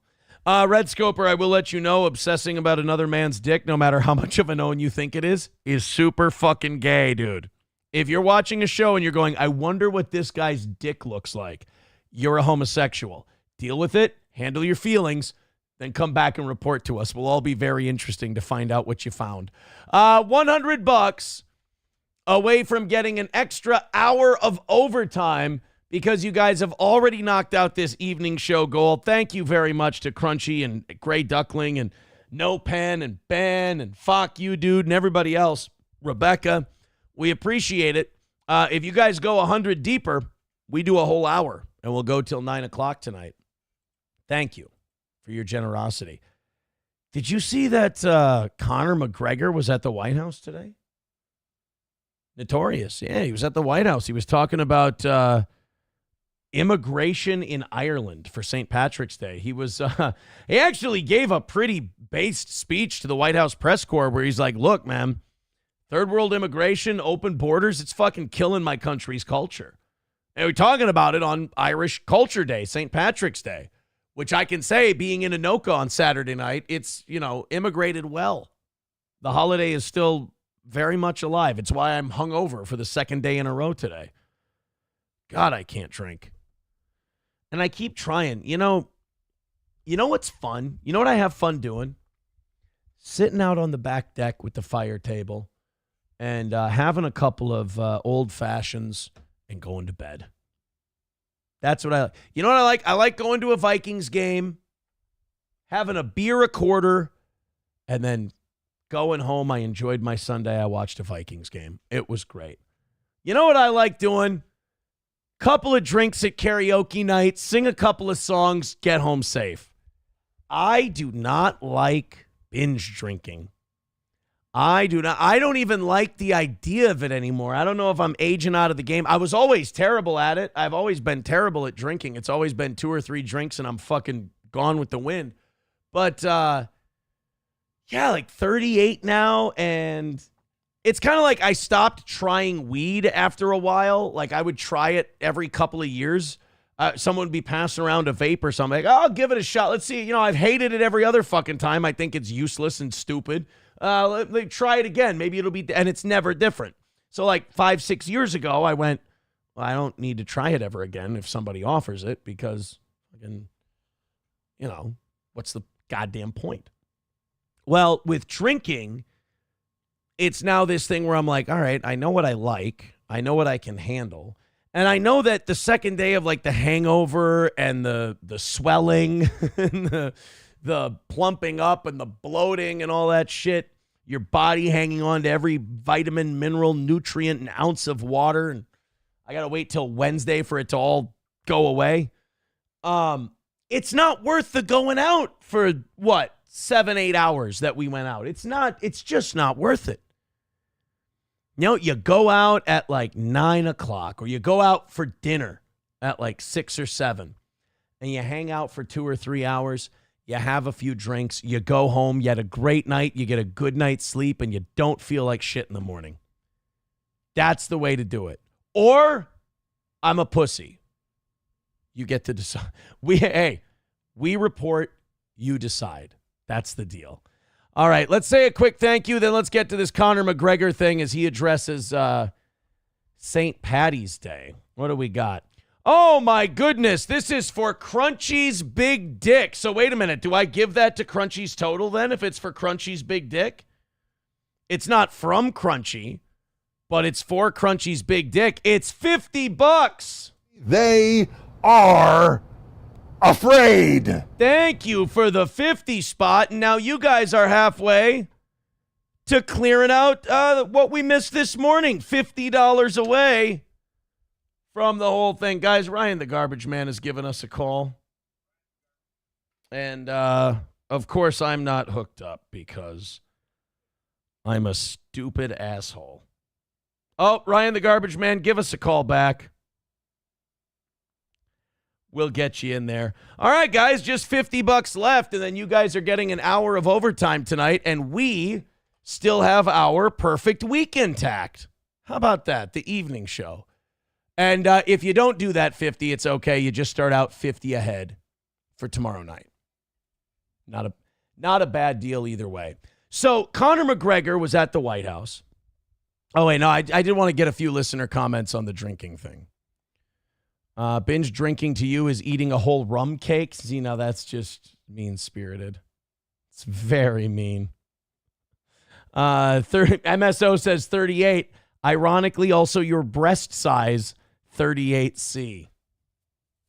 Oh, God. So I have bigger tits than my last wife? That's...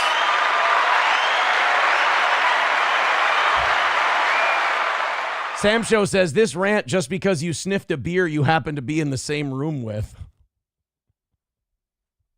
Rusty Grammar says, the jury already determined you were a pussy when it comes to booze, Aaron. That's probably a good thing, though, so you don't end up in a cheesy mess. Yeah, poor Cheese. Like, I heard he's out, but it's like there's no way he's staying out of jail on that whole deal, is there? Like, poor Cheese is up a creek without a paddle, as they say. Wait a minute. Crunchy with $50, but now Crunchy with $10 says, sorry, that was for Gray Duckling's huge dick. So I guess I'm giving that 50 to Gray Duckling. This is so weird that I let people gift these. It really kind of, all right. So there, Crunchy's still at 210. Then she throws us 10 over on YouTube. Thank you for the 50, first of all. They are afraid. And thank you for the 10 over here. That's very nice of you as well. Stop dipping into your ketamine stash. Put down the bomb. It also means we've got a double goal. But I'm afraid I've got some bad news. Well, I tell you what, evening show crowd, you just keep doing it, don't you? You're now $5 into tomorrow night. Thank you so much. We're doing an hour of overtime. The 6th consecutive perfect week is still alive.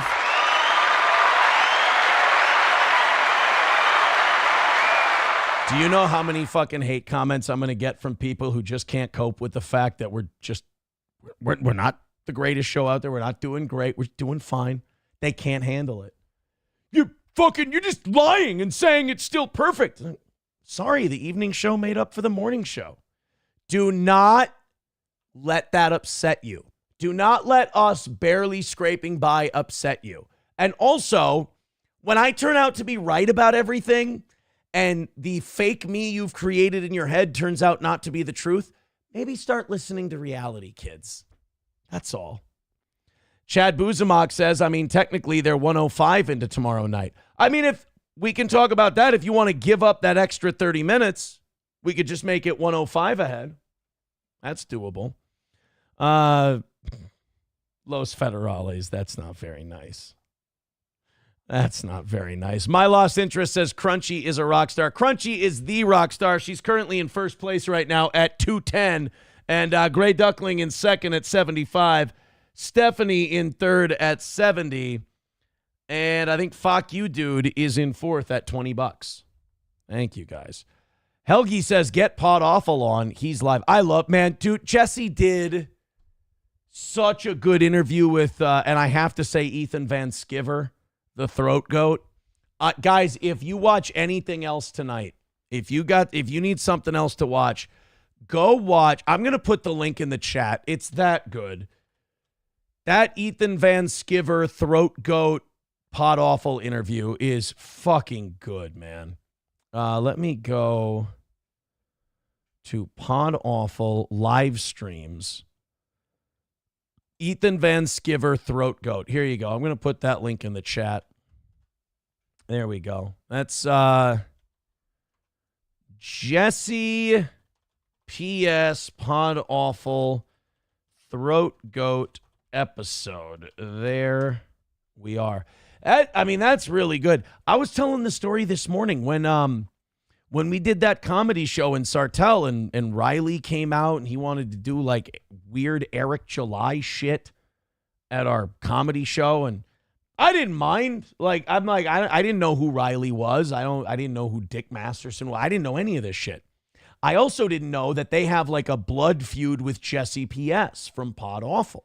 Jesse's the one who told the world the story of how Dick Masterson is Juju the cow who likes to get fucked in the ass by a dick while dressed as a cow. True fucking story. And Dick Masterson hated that so much that he got Jesse's Patreon banned. And all Jesse's ever done is just made fun of him. That's it. Just made fun of him. And so I start talking to Riley, and I don't know anything about these wars or these podcast things going on. And I start talking to Riley about how much I like Jesse P.S. and how much I think Pod Awful is really funny and blah, blah, blah. And he starts like, he's not shitting on Jesse, but he's low-key telling me shit about Jesse that you wouldn't want someone to say about. He's like, oh, yeah, Jesse's got a trust fund. He doesn't need to make money streaming. He's just this and that. And I'm like, it sounded like low-key catty, bitchy kind of. And then I realized, now I realize, I'm like, oh, shit. They fucking hate Jesse P.S. over there. Whoops. Sorry, guys. Didn't mean to bring up your least favorite guy in the world. Sam Show says, I start talking to Riley. What a crazy thing to say. I didn't know the guy.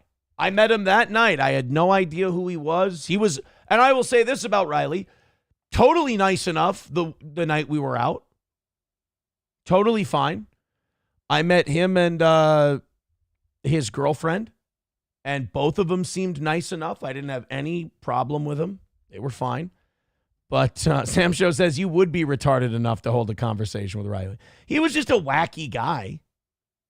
That's all.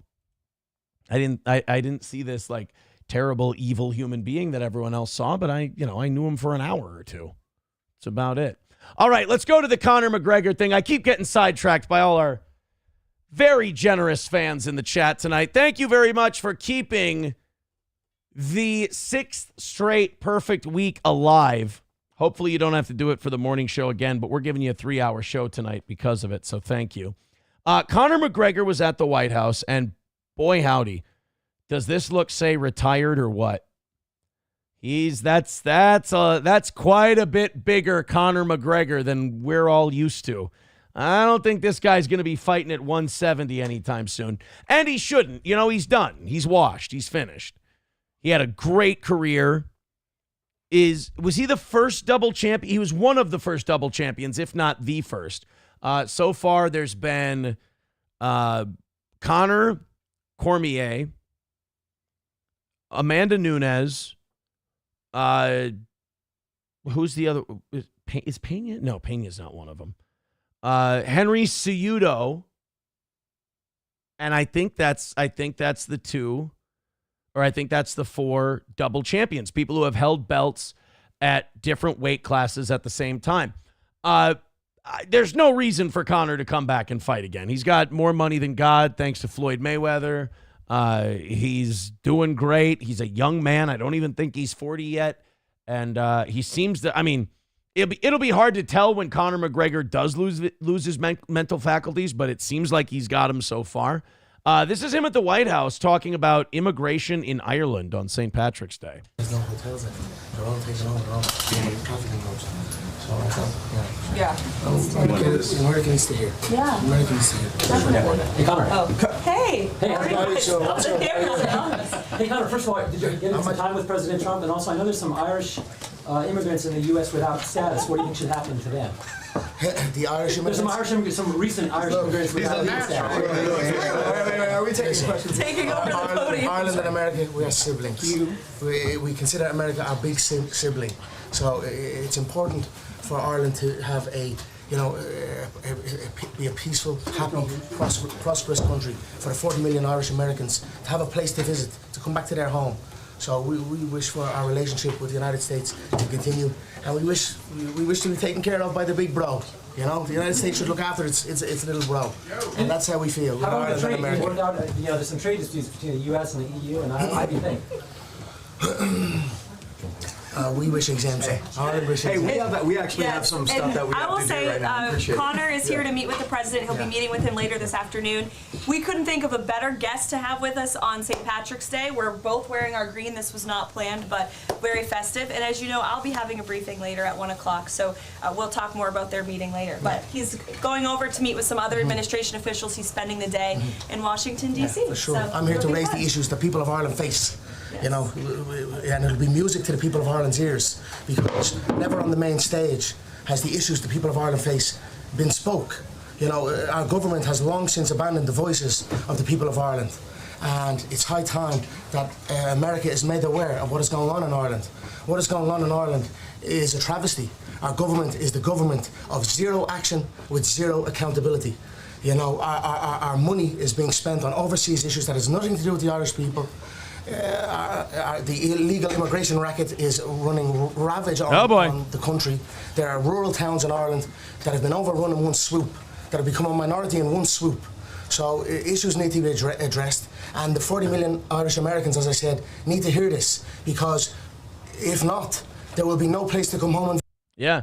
But I'm afraid that's happening more and more throughout Europe. I mean, you're seeing it with Hungary, you're seeing it Spain, seeing it with Germany has all these complaints. The Nordic countries, Sweden, Norway, Denmark, the UK has been overrun by immigration. I mean, these are some of the oldest cultures in the world, and we can't lose them because we tie our history here in America straight back to those countries. I'm 60% German. I'm about 25% Scandinavian. I'm, a little Dutch. I'm a little Czech, all this stuff. We don't want to see those cultures disappear from the earth. And a lot of what the EU is doing is a lot of one world government.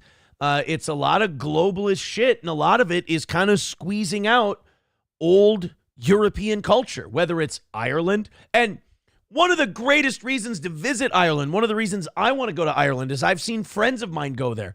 And I look at just the towns and the experience, and it just looks amazing. It looks like so much fun. I'd love to go there. I don't want to see that get overrun. That's the culture. I don't want to see the culture over there change. I want it to stay the same. I want it to continue to be passed down for generations to generations. They don't let you speak that way in the UK.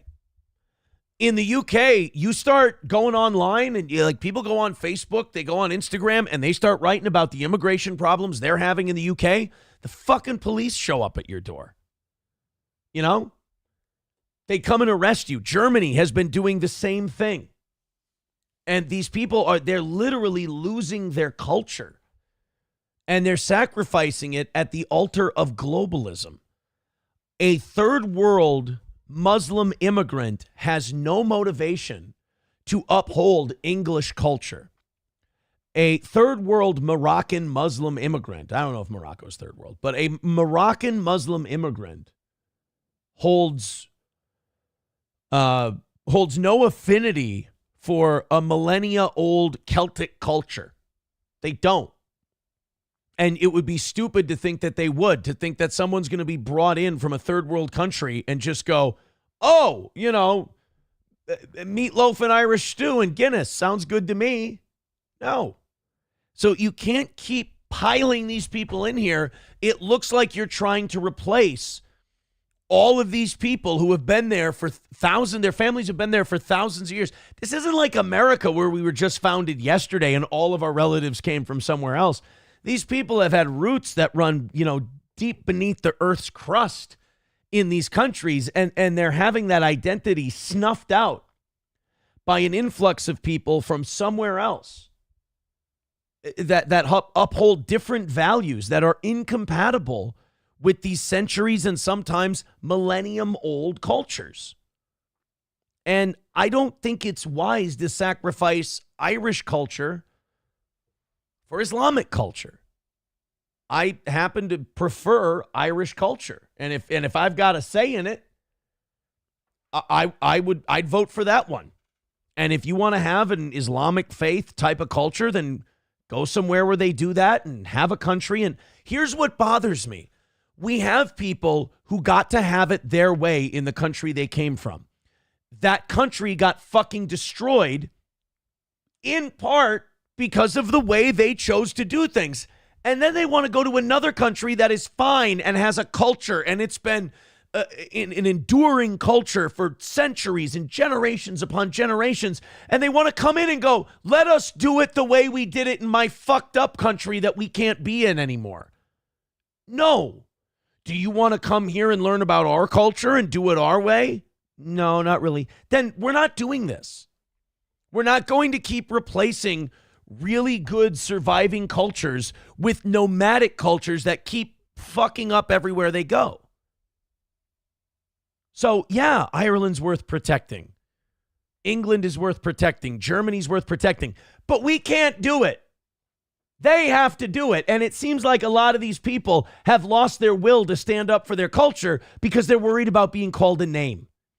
They're worried about the cops coming to their door for something they posted on Facebook. Islamic culture has been around since 600. And that's great. That's wonderful. And if a bunch of French people moved over to Syria and Saudi Arabia and everything else, they shouldn't bring French culture with them. They should leave it in France. But I don't think it's racist to expect the same thing when it goes the other way. I think there's a lot of white Europeans who feel very guilty about being proud of their culture, and they've been made to feel that way by globalist influences. It's by design, so that when they bring people in who don't share your culture, if you stand up and say you're proud of your culture and you don't want to see it go, well, all of a sudden now that globalist influence has told you you're a bad guy and now you're being mean to that Muslim, even though in the country they come from, they would expect the same from you if you came to their country. And that would be totally fair. Sam Show, I see you. Sam Show, you know where Sam Show's going right away. Hey, man, whoever these globalists are, then that's who those globalists are. I'm not going to single out one group. Believe me, it takes a lot of different influences working together to fuck this shit up. 191 Redbird with $5 says, get rid of all borders and cultures and suddenly a one world government makes sense. I don't want to get rid of all. I want different cultures. Oddly enough, I want diversity. Oddly enough, I'm the one who wants this place being this way, that place being the same reason I want states' rights. I want 50 different states doing 50 different things, because then all of them can be little laboratories and we can decide which experiment we want to run where we live. I like that. But I don't like the idea of importing another culture and trying to put it over top of an already existing one. I don't want that. I think that's bad. Oh, man.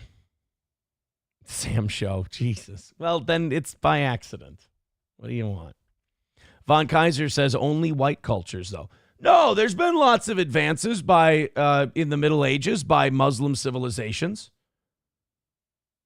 They've made a lot of advances. The Chinese, the Mongolians, the Japanese, they've all made great advances in technology and culture. And I think it's great that we have all those.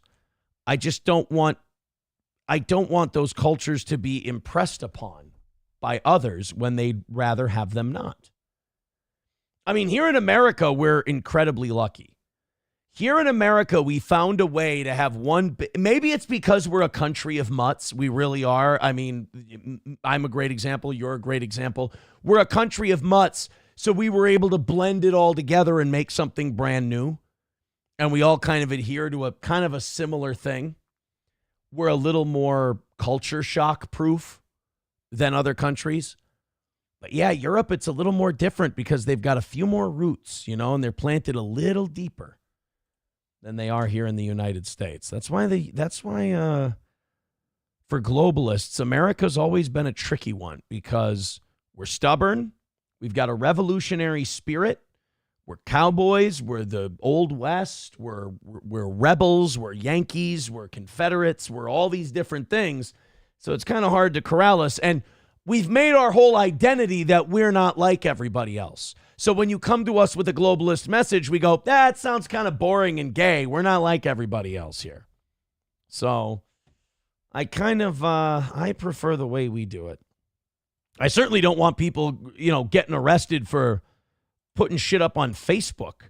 Jesus Christ, I can't believe that those countries even allow that. This was a funny little clip. I feel like it got a little heavy there with that Conor McGregor deal. By the way, if you're just joining us, thank you very much to the evening show audience.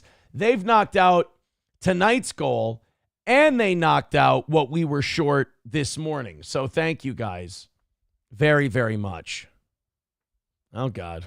I lost the damn soul today. That's for sure. But I might have instigated, too. I thought this was a funny one. This is a solid little change of pace. So Tyreek Hill sat down with that baby Gronk kid. Are you aware of baby Gronk? I hate this kid. I hate his dad more than him. The kid is just along for the ride, whatever. It's a trip. But this kid is like a young football player, and they call him baby Gronk because they saw him in a peewee game and he was running kids over. And so naturally they want to make him this big viral star and follow him. And, oh, man, he's going to be great. It's like, how do you know? He's fucking 10 or whatever he is.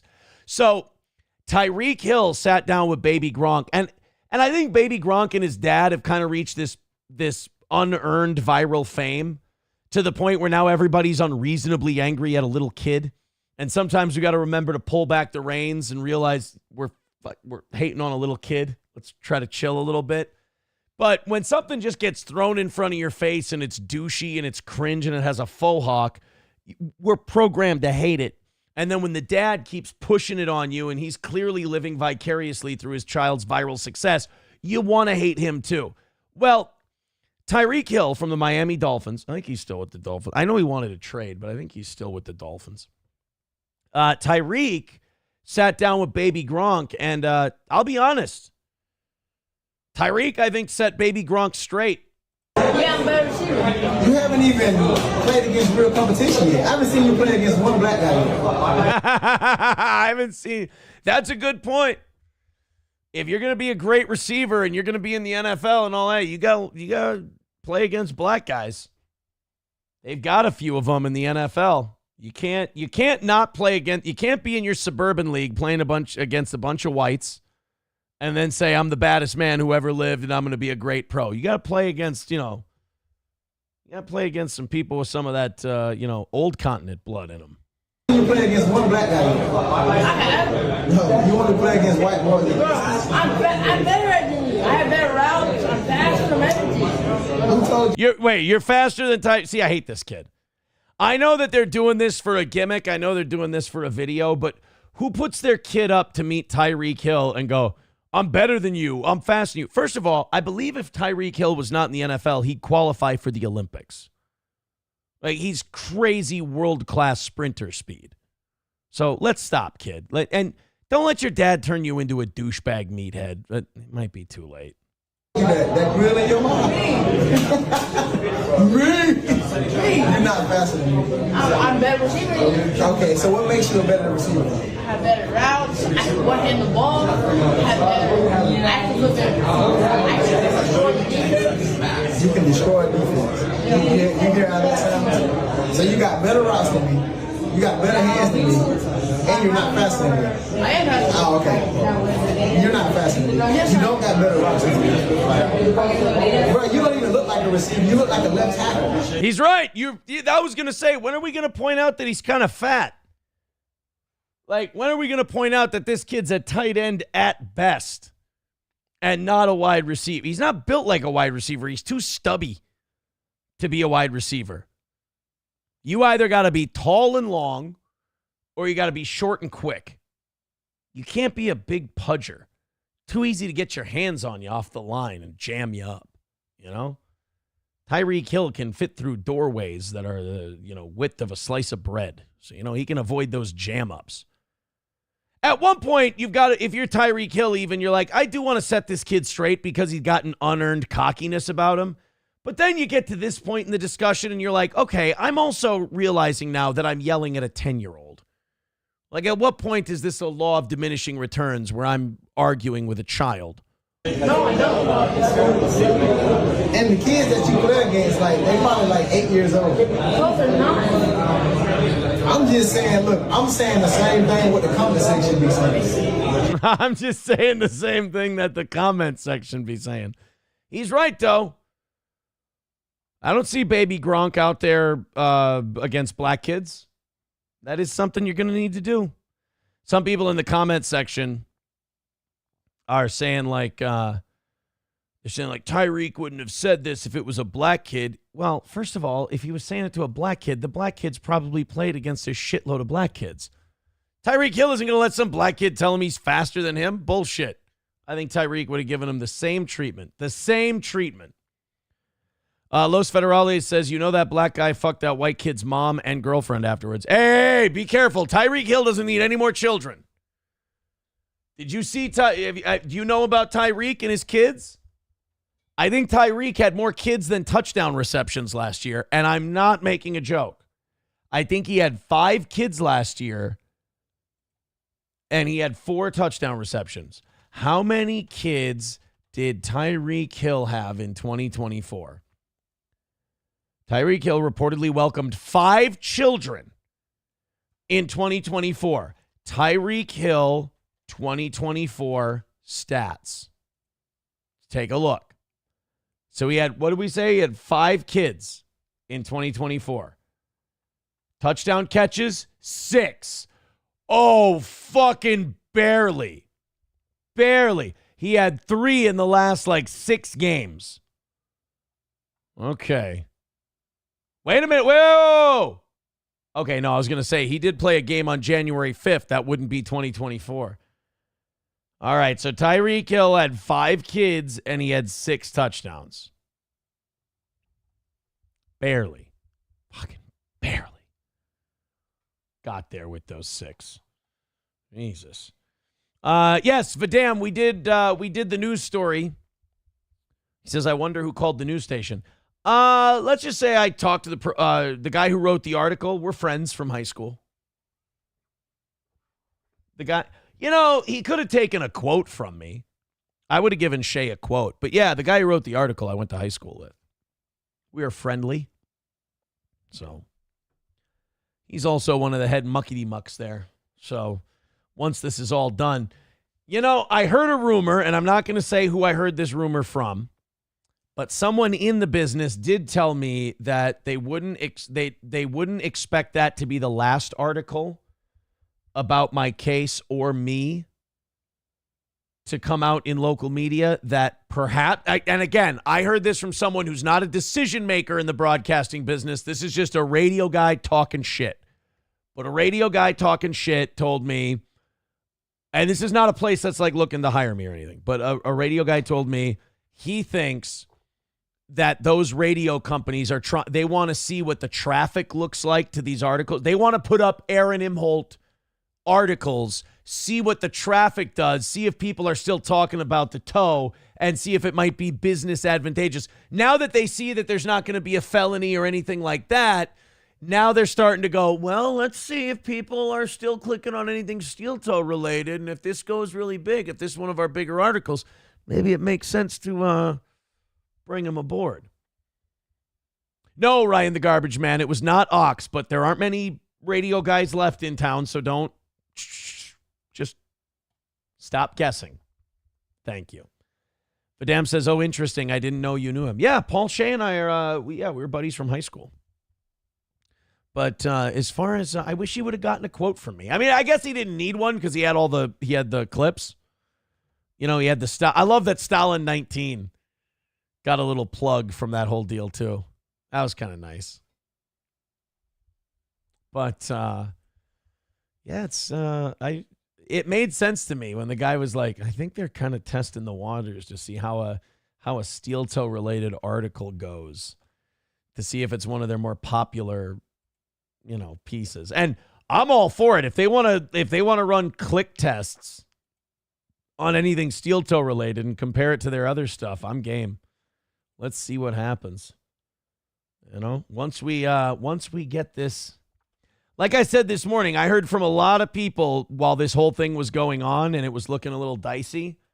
A lot of people saying, Aaron, this doesn't matter. It's not a big deal. We're not letting it affect any of our decision making, blah, blah, blah. And now that there's light at the end of the tunnel, I'm hearing from more people that said it wasn't a big deal. Okay. All right. Just seems a little convenient. That's all. No, it was not Kelly Jordan. Can we just stop? Let's stop guessing names. Vidam says it worked with me. I clicked on the story. Well, guys, if it's going to help our career long term, let's go ahead and keep clicking on the article. That would be great. Chad Buzamok says, what if your high school buddy is actually a fan of Stalin 19 and did this to promote him? That could be it. You know what I was thinking about the other day? What do you think about this for a comeback to radio? What do you think about afternoon drive? Like, especially if it's on more than one station. I was thinking about that. Maybe just do a quick, like, we don't need goals or anything anymore once we get it done, but like, maybe do a quick, like, 2-hour morning stream just for the YouTube audience. Hey, how you guys doing? But I can sleep in like an extra hour or something. And then do like a 3 to 7 afternoon talk show. That'd be kind of nice. I was thinking about that this weekend. I was like, okay, we're going to start talking about going back to radio here pretty soon. Do I want to hold out and just like, hey, if you don't have openings in the morning, I'm going to sit here and wait, and we're going to go to mornings. Or I do the other drive time, sleep in a little bit. Something to think about. Chad Buzamok says, I hope he reached out to Stalin 19 for a quote. I think we're like friends on all the social media places and everything. He could have reached out. Here we go. We're not. Motherfucker's not my friend. Son of a bitch. What an asshole. A Methodist and the son of a bitch. What the fuck? I'm just looking. I'm looking now. All my other I hung out with 2 of these people this weekend at the bars. And he's not friends with me. She didn't even like you, Shay. No.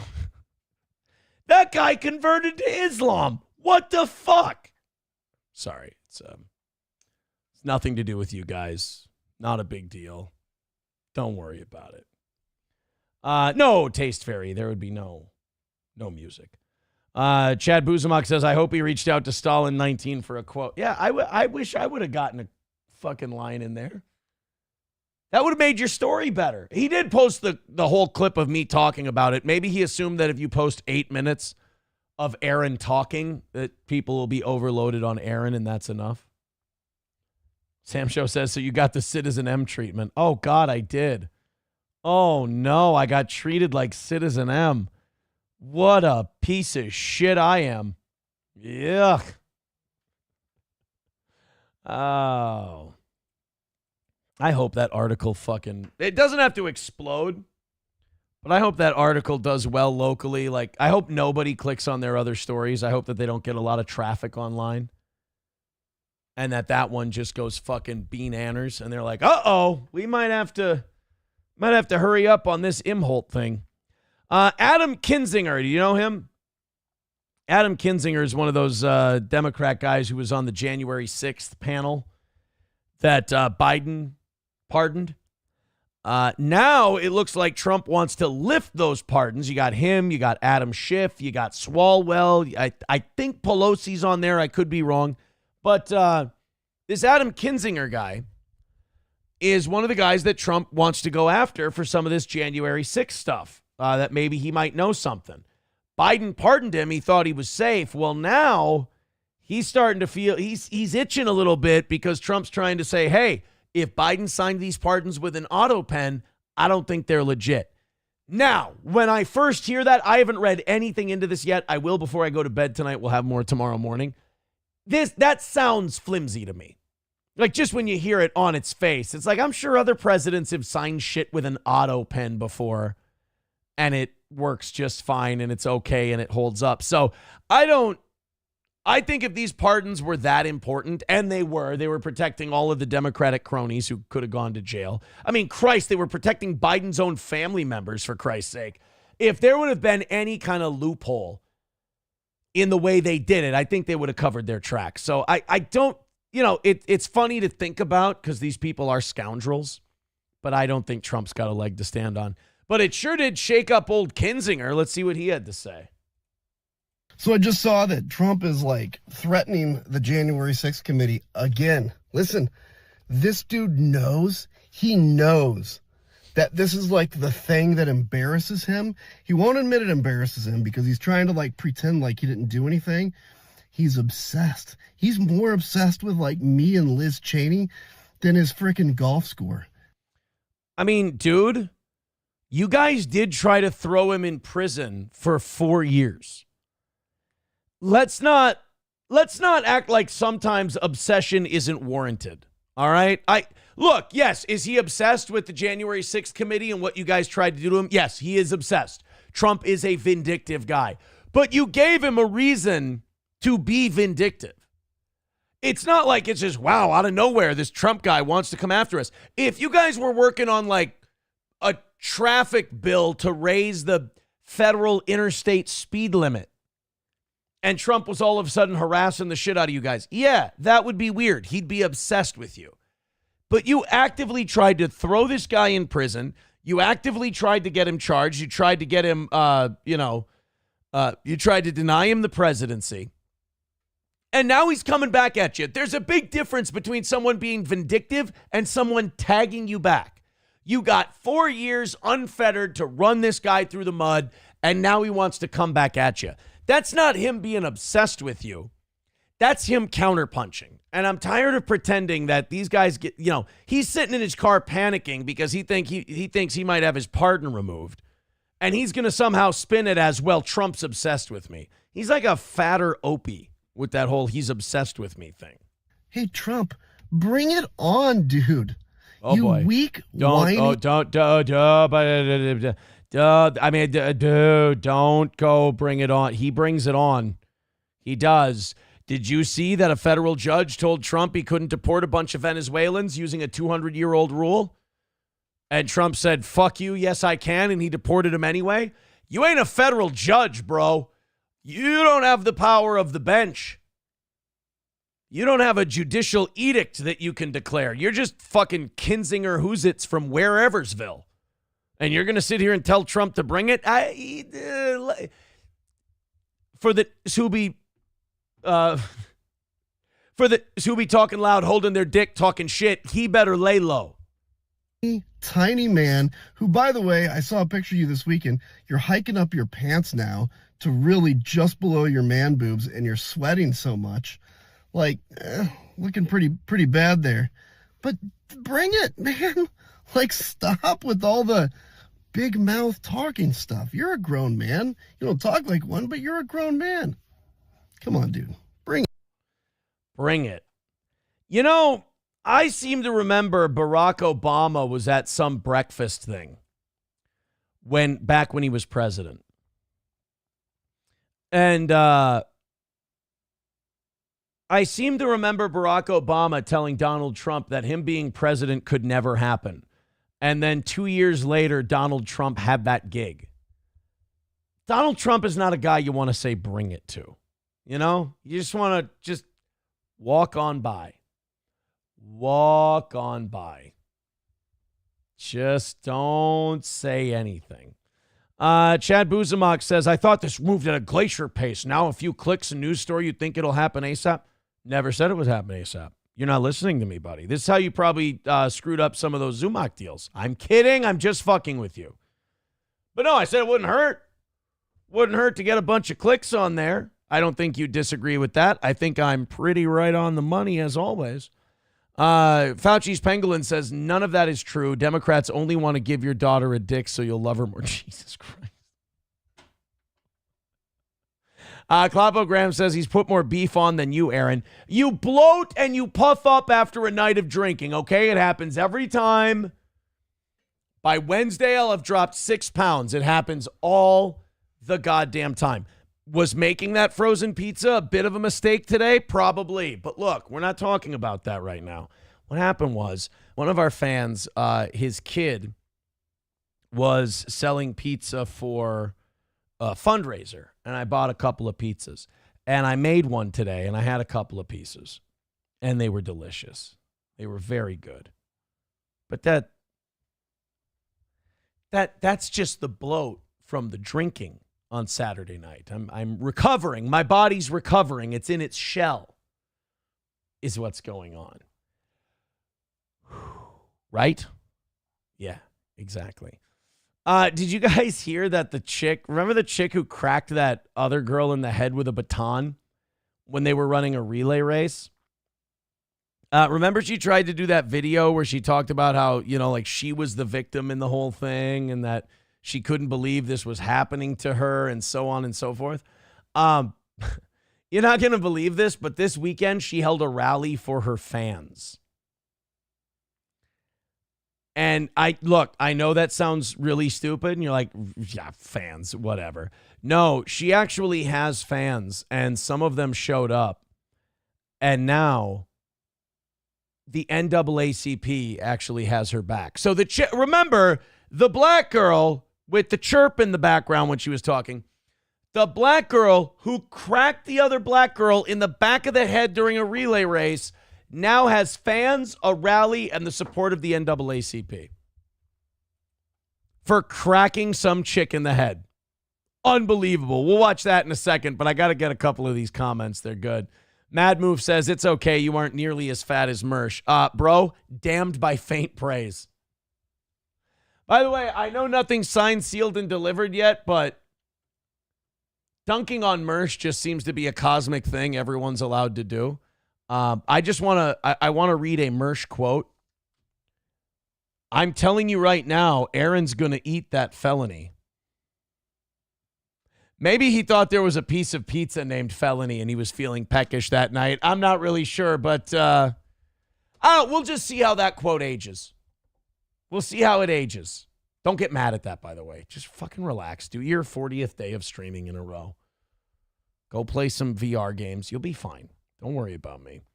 My Lost Interest says, be honest, it was way more than a couple of pieces of pizza. I went back for 2 more. I ate half the frozen pizza. All right, look, fuck.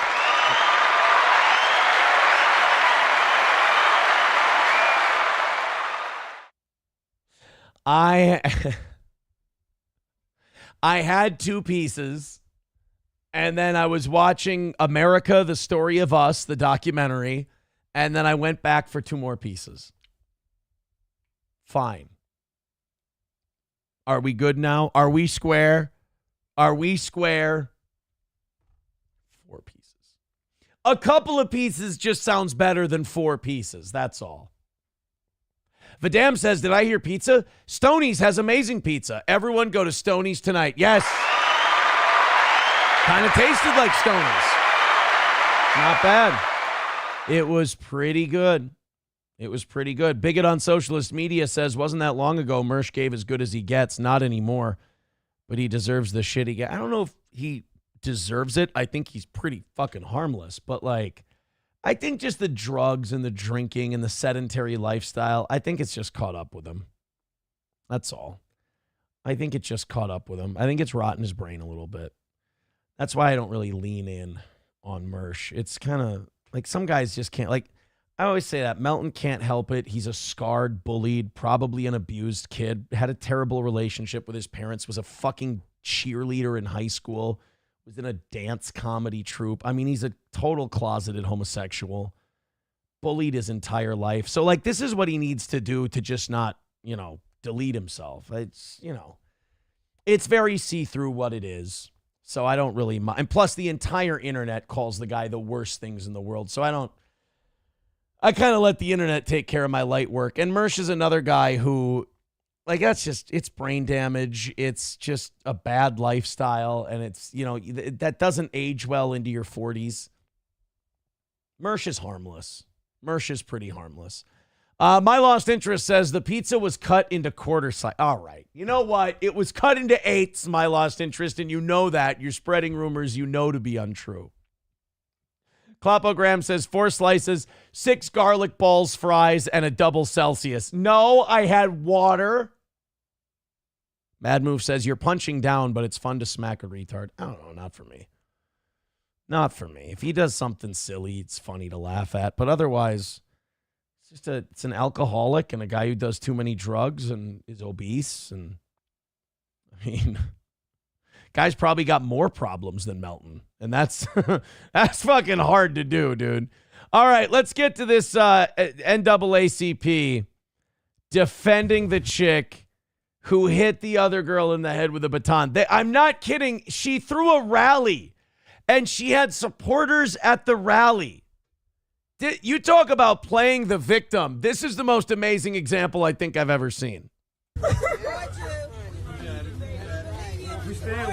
It'd be pretty fucking impressive if somehow a smoke detector chirp went off during this event. That would be like a gift from God. We stand with you. We support you. Thank y'all for supporting me. Supporting what though? Like nobody else wanted to hear my story except for you hit a girl in the head with a baton. Like, what are they supporting? The act of violence? Are they supporting you just kind of being a nut job for a few minutes and then like let's let her move on with her life? Like what? I don't understand the support. Where's the support for the girl who got cracked in the back of the head though? Like she got a concussion. Where's her rally? Where's her support? People that know me and people that know I would never do anything like that. I would never harm anybody. I'm you did not though. A fighter. I'm not even confrontational. I wouldn't even do that on purpose. And I thank y'all for believing in me, and I love y'all. I didn't hear sorry. I didn't hear anything about the victim.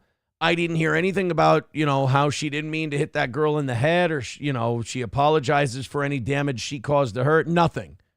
It's just what a victim I am. I would never do something like that. I mean, Jesus Christ. It's off the charts, the playing the victim on this thing. Professor Tie-Dye with $1 says, wait, back up. Melton, like Nick, was a male cheerleader too? Aaron, what machismo do you have to get the gayest of the gay to want your dick this bad? Melton and Nick both have, it's not even closeted, but they are gay for me. It is a homosexual thing. They can cover it up however they want. They can't get enough. They're insatiable. They need more me all the time. It's clearly gay. It's clearly a homosexual thing.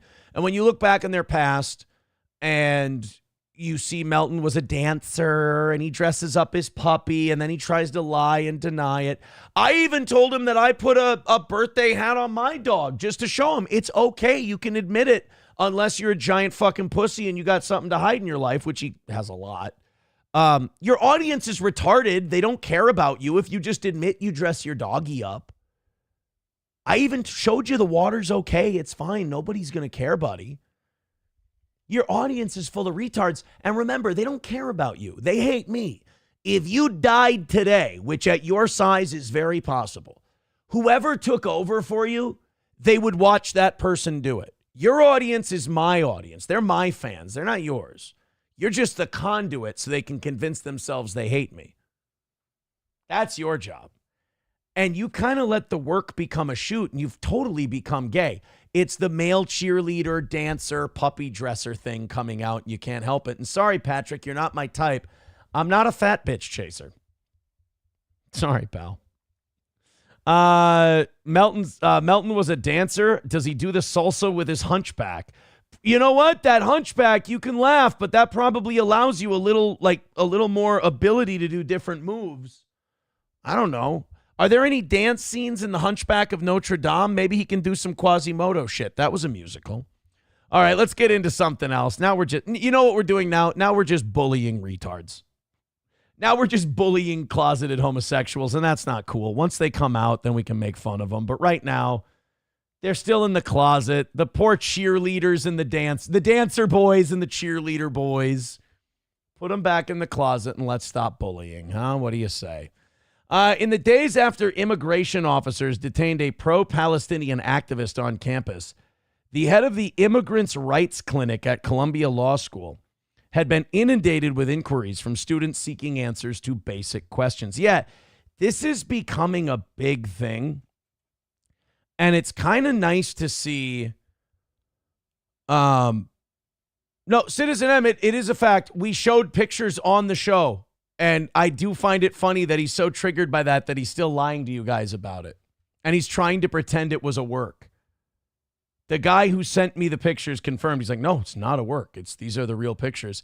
He's that upset about it. Yeah, Em, you fell for it, buddy.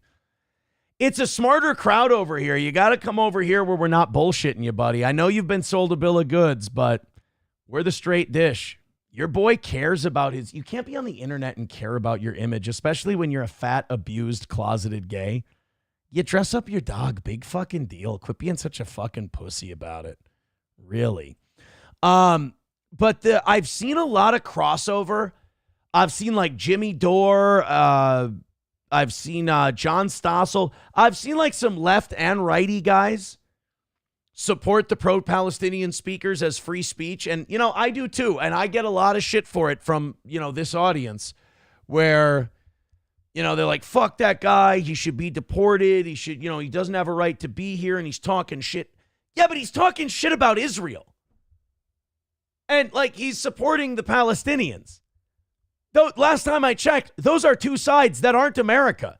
I don't give a fuck what position you take on Israel and Palestine. Take whatever side you want. I'm on America's side, which means freedom of speech.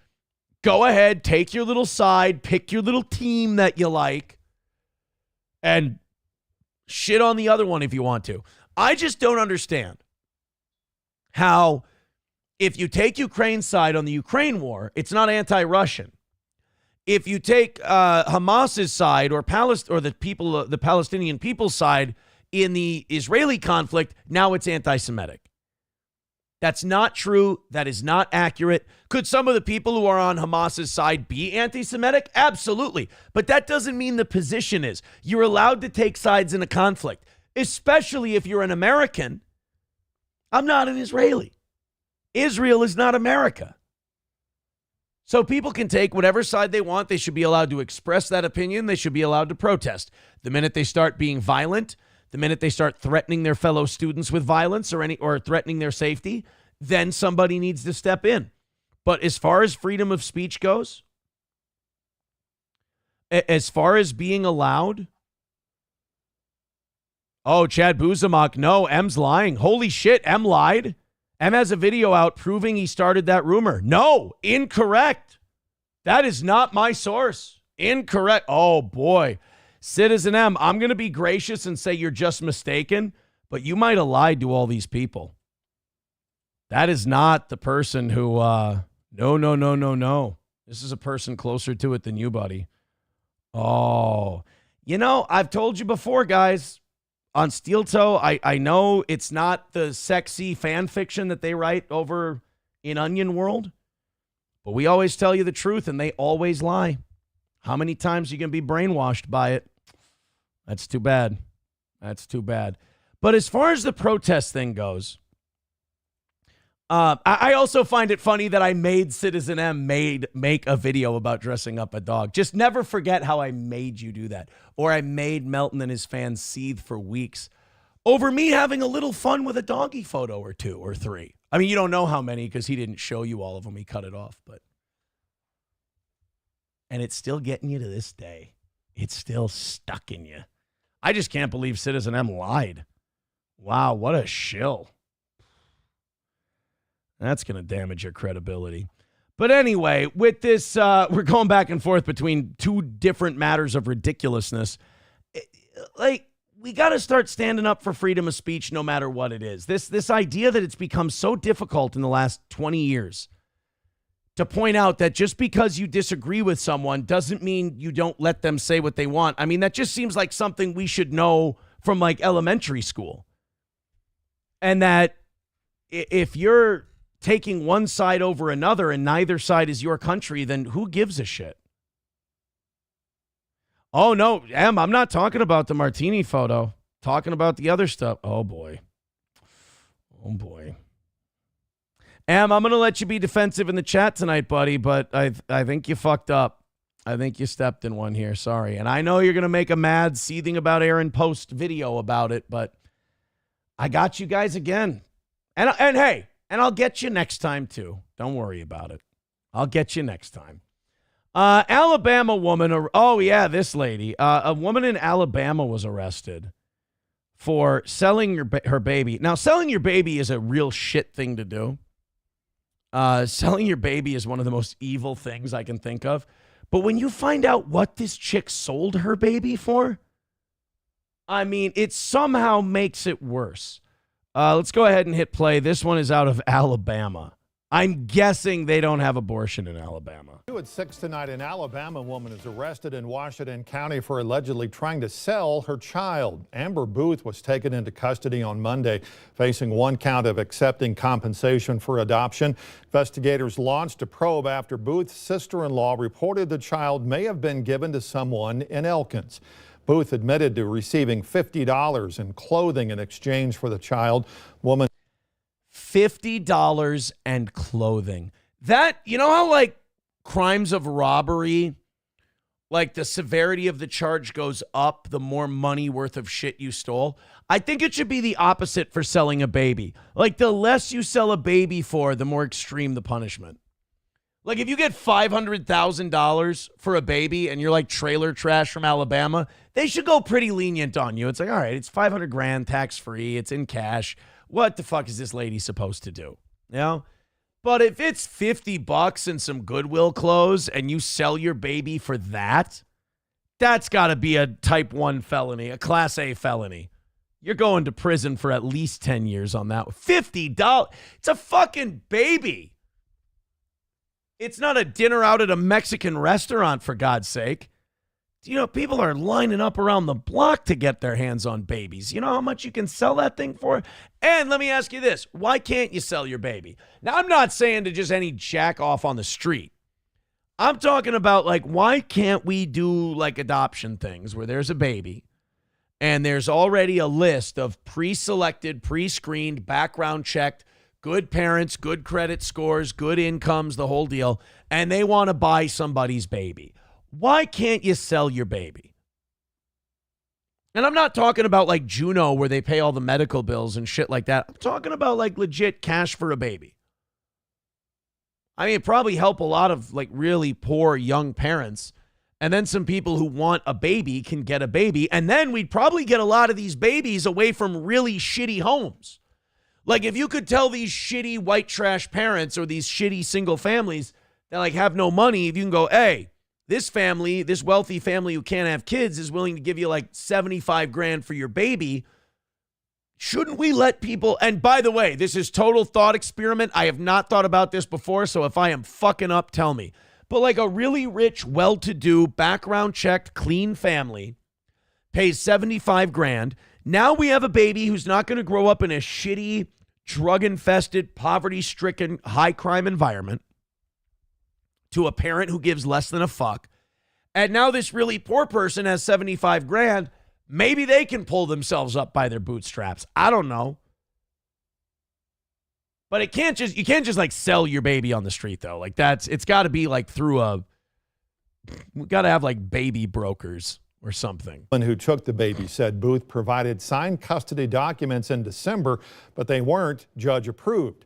A guardianship hearing is set for next Wednesday. Booth appears in court on March 19th. Well, I hope they don't try to give her the baby back. I mean, she's clearly expressed that she doesn't want the kid.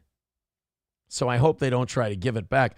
I certainly hope she doesn't have to give back the clothes and the cash. I mean, $50 and some clothes. I mean, she didn't get a lot for the kid. I hope she doesn't have to give it back. Helgi says, how does the 11% rebate work? It's not a fucking Menards, dude.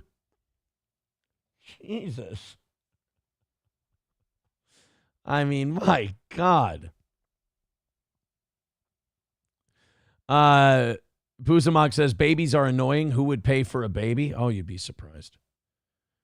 You'd be surprised. Los Federales says, did you cover the story about the girl that's facing 5 years in jail for peeing on produce at the grocery store over the course of 4 years. No, but that is commitment to a bit. Sam Show says, Amber, she's white. Well, that doesn't mean the baby's, doesn't know. Chad Buzamok says, does the color of the baby affect the price? I don't. All right, look. I don't know. It's all in. Put it this way. You know, people who think if you put granite countertops in your house, it somehow adds like 15 grand to the value of your home. I have bad news for you. It doesn't. The value of your home is mostly based on the comps in the area, in your neighborhood. What granite countertops can do is make your house more attractive to people who want granite countertops. All right, right? I don't think being a white baby or a black baby adds value to your baby, but it gives more curb appeal for people looking to purchase your baby, whether they want a white or a black one. There. Is that? It's like recycling. It's probably mixed that hurts the value. Is that what happened? God. Chad Buzamok says you would also have a lot of babies sold into terrible harassment. No. That's because we would do it through a broker. We'd have to have the background checks and everything else. Nothing iffy. And we'd have to have social workers going through, looking at shit. It'd be a whole process. Uh-oh, Citizen M's coping. No, Citizen M, there was the martini thing. And then what about the puppy play dates? What about driving around for hours for the puppy play dates because you don't have any friends? Come on, M, you're not being honest. You're covering for your boy. Chad Buzamok says, I just made Aaron advocate to selling children based off of color. No. That is not what I did. What I did was I made a curb appeal argument. There are some people who are going to prefer black babies. Some people who are going to prefer white babies. I'm just glad we finally got Chad Buzamok to admit that Melton doing show after show on Steel Toe is pathetic and sad. I appreciate that. That is honesty out of Chad Buzamok. I appreciate that. Speaking of honesty, did you guys see this Tom Homan clip? We mentioned this a couple of times tonight. Speaking of a couple times tonight, thank you guys so much for your generosity this evening. Oh my God. So some of you are going to hate hearing this. We're back on track for another perfect week. We just got to make sure these fucking morning people hold up their end of the bargain. We are back on track for another perfect week. Thank you very much to Crunchy and Gray Duckling and everyone else. What a great, great night we've had. You guys are getting another 30 minutes of overtime now. For that, you're getting a whole hour of overtime tonight. Thank you guys for all your support. You guys are also $15 into tomorrow night, which is awesome too. So Tom Homan, the guy who's running ICE, was asked about this 200-year-old law that Trump invoked to deport these Venezuelan gang members. A judge told him, no, you can't. And then Trump just went and did it anyway. He did his Andrew Jackson. The Honorable Justice has made his ruling. Now let's see him enforce it. Tom Homan made a great point to a reporter who tried to say, well, isn't this kind of bullshit? It's a 200-year-old law. Let's hear what old Tom had to say. You say to those who claim you're using a 200-year-old law to circumvent due process? An old law? Not as old as the Constitution. We still pay attention to that, don't we? But some would say this is... How many more times do you... I like that he just fucks off and leaves after. Like, he doesn't want any follow-ups. He's like, look, Constitution's older than that. We still use the Constitution. All right, see you guys later. I like that. Doesn't wait around, doesn't hang around. Because what's the point? You know, what's the point of hanging around? They're out to get you. That's one thing I like about the Trump administration and the relationship with the media is it's honest on both sides, I feel like. They hate him. He hates them. We understand each other. I do. I like that. I don't like it when, like, Biden would pretend he was at odds with the press. I I didn't like when, Biden would be like, oh, you guys are being tough on me. Like, no, they're not. No, they're not. Trump was going to call on someone today. He's like, who are you with? NBC? Oh, I don't like NBC. They're despicable. I'm not calling on you. See, that's honest. They hate him. He hates them back. We have an honest relationship. And he did. Homan just took the mic, went like that, dropped it. We're good. Constitution's over 200 years old. We still use that. He's right. Citizen M, martini glass. I win, you lose. And you still didn't address the sad, pathetic doggy dates. Sorry, buddy. You guys lost this one. I understand. I win a lot, and it's effortless for me. It takes me 2 minutes, which you guys do in 2 years. You're just going to have to get used to it, guy. All right? You should be used to it.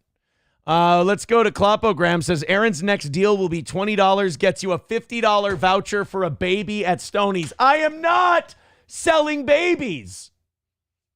I was just asking, what if adoptions could be like, the wheels of adoption could be greased with compensation? Like, I want to adopt this baby. All right, well, for an extra fee, we'll let you bid on the baby, but we need to look closer into you. We need to give like the background check that they give people running for president.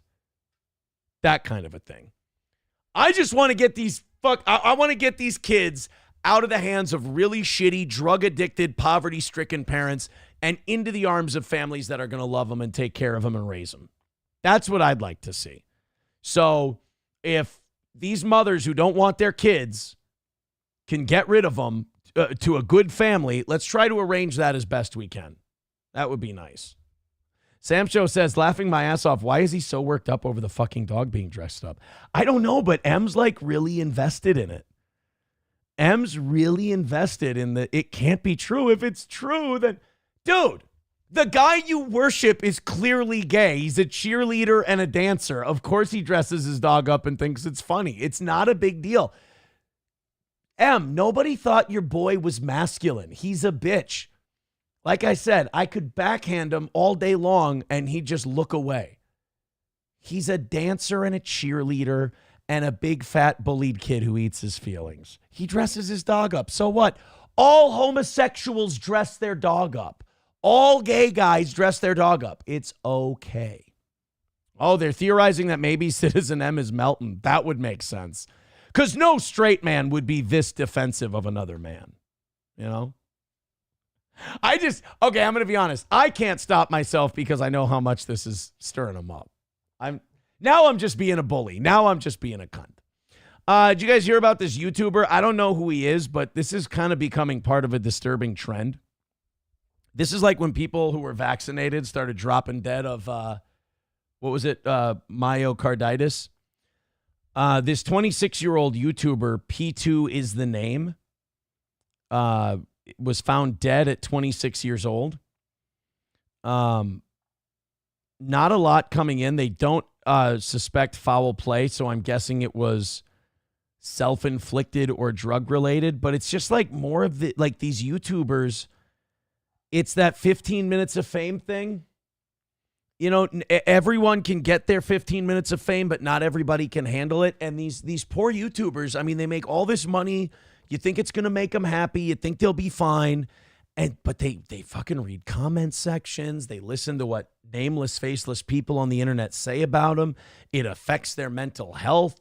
They think if something goes wrong with a video, oh my God, it's all over. I mean, it's so sad to watch these people who get a lot of views and make a lot of money at a very young age, but they just don't have that psychological and intellectual capacity to be able to live their life after the video camera shuts off. So this guy's 26 years old. He's dead. And this is like, there's been a few of these YouTubers just in the last year or two just dropping dead because they can't handle the stress. Just dropping dead. M, out of all of us, I'm the only one who is, I'm honest with my audience and I'm honest with the other guy's audience, unlike him. Sorry, M, but who's been right about all this shit? This guy. Sorry, pal. Em, I know I'm hurting your soul tonight, buddy. Just take the rest of the night off. You'll be fine. I actually feel bad that I'm curb stomping you the way I am. Hey, don't worry about it. If you guys are single in the age of Trump, I've got some help for you. I've got some dating help from a source that knows something about love and marriage and affection and dating. Ladies and gentlemen, we're going to go to the James Carville School of Dating.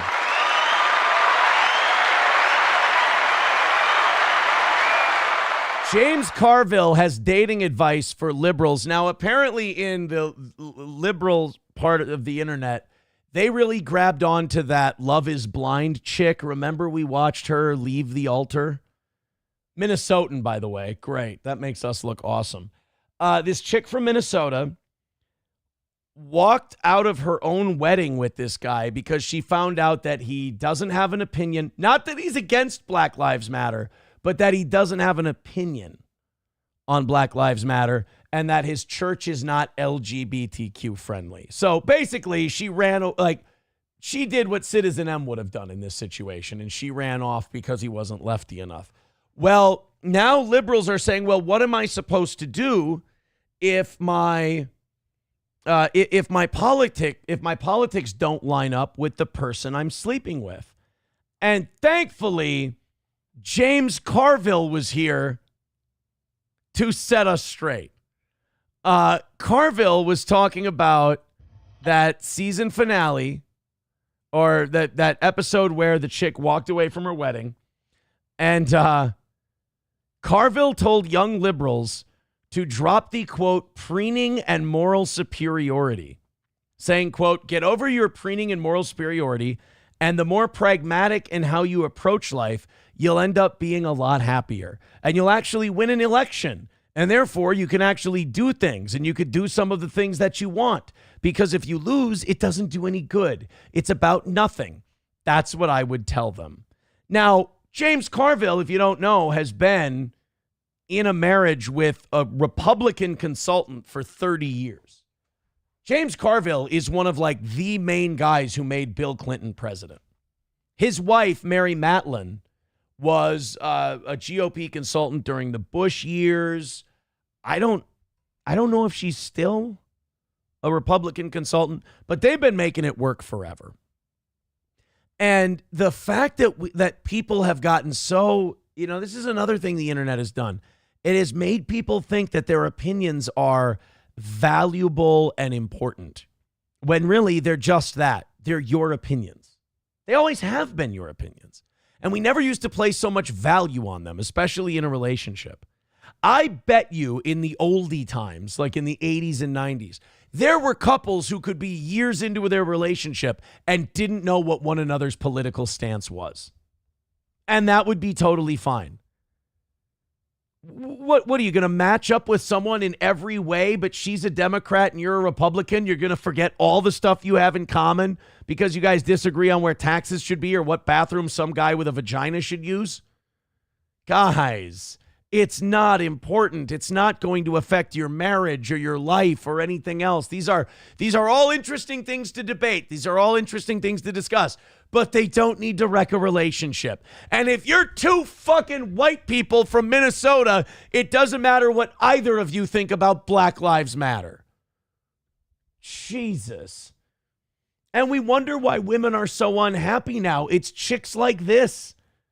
That's why women are unhappy. They deny themselves happiness. A good man, a good match that they've fallen in love with.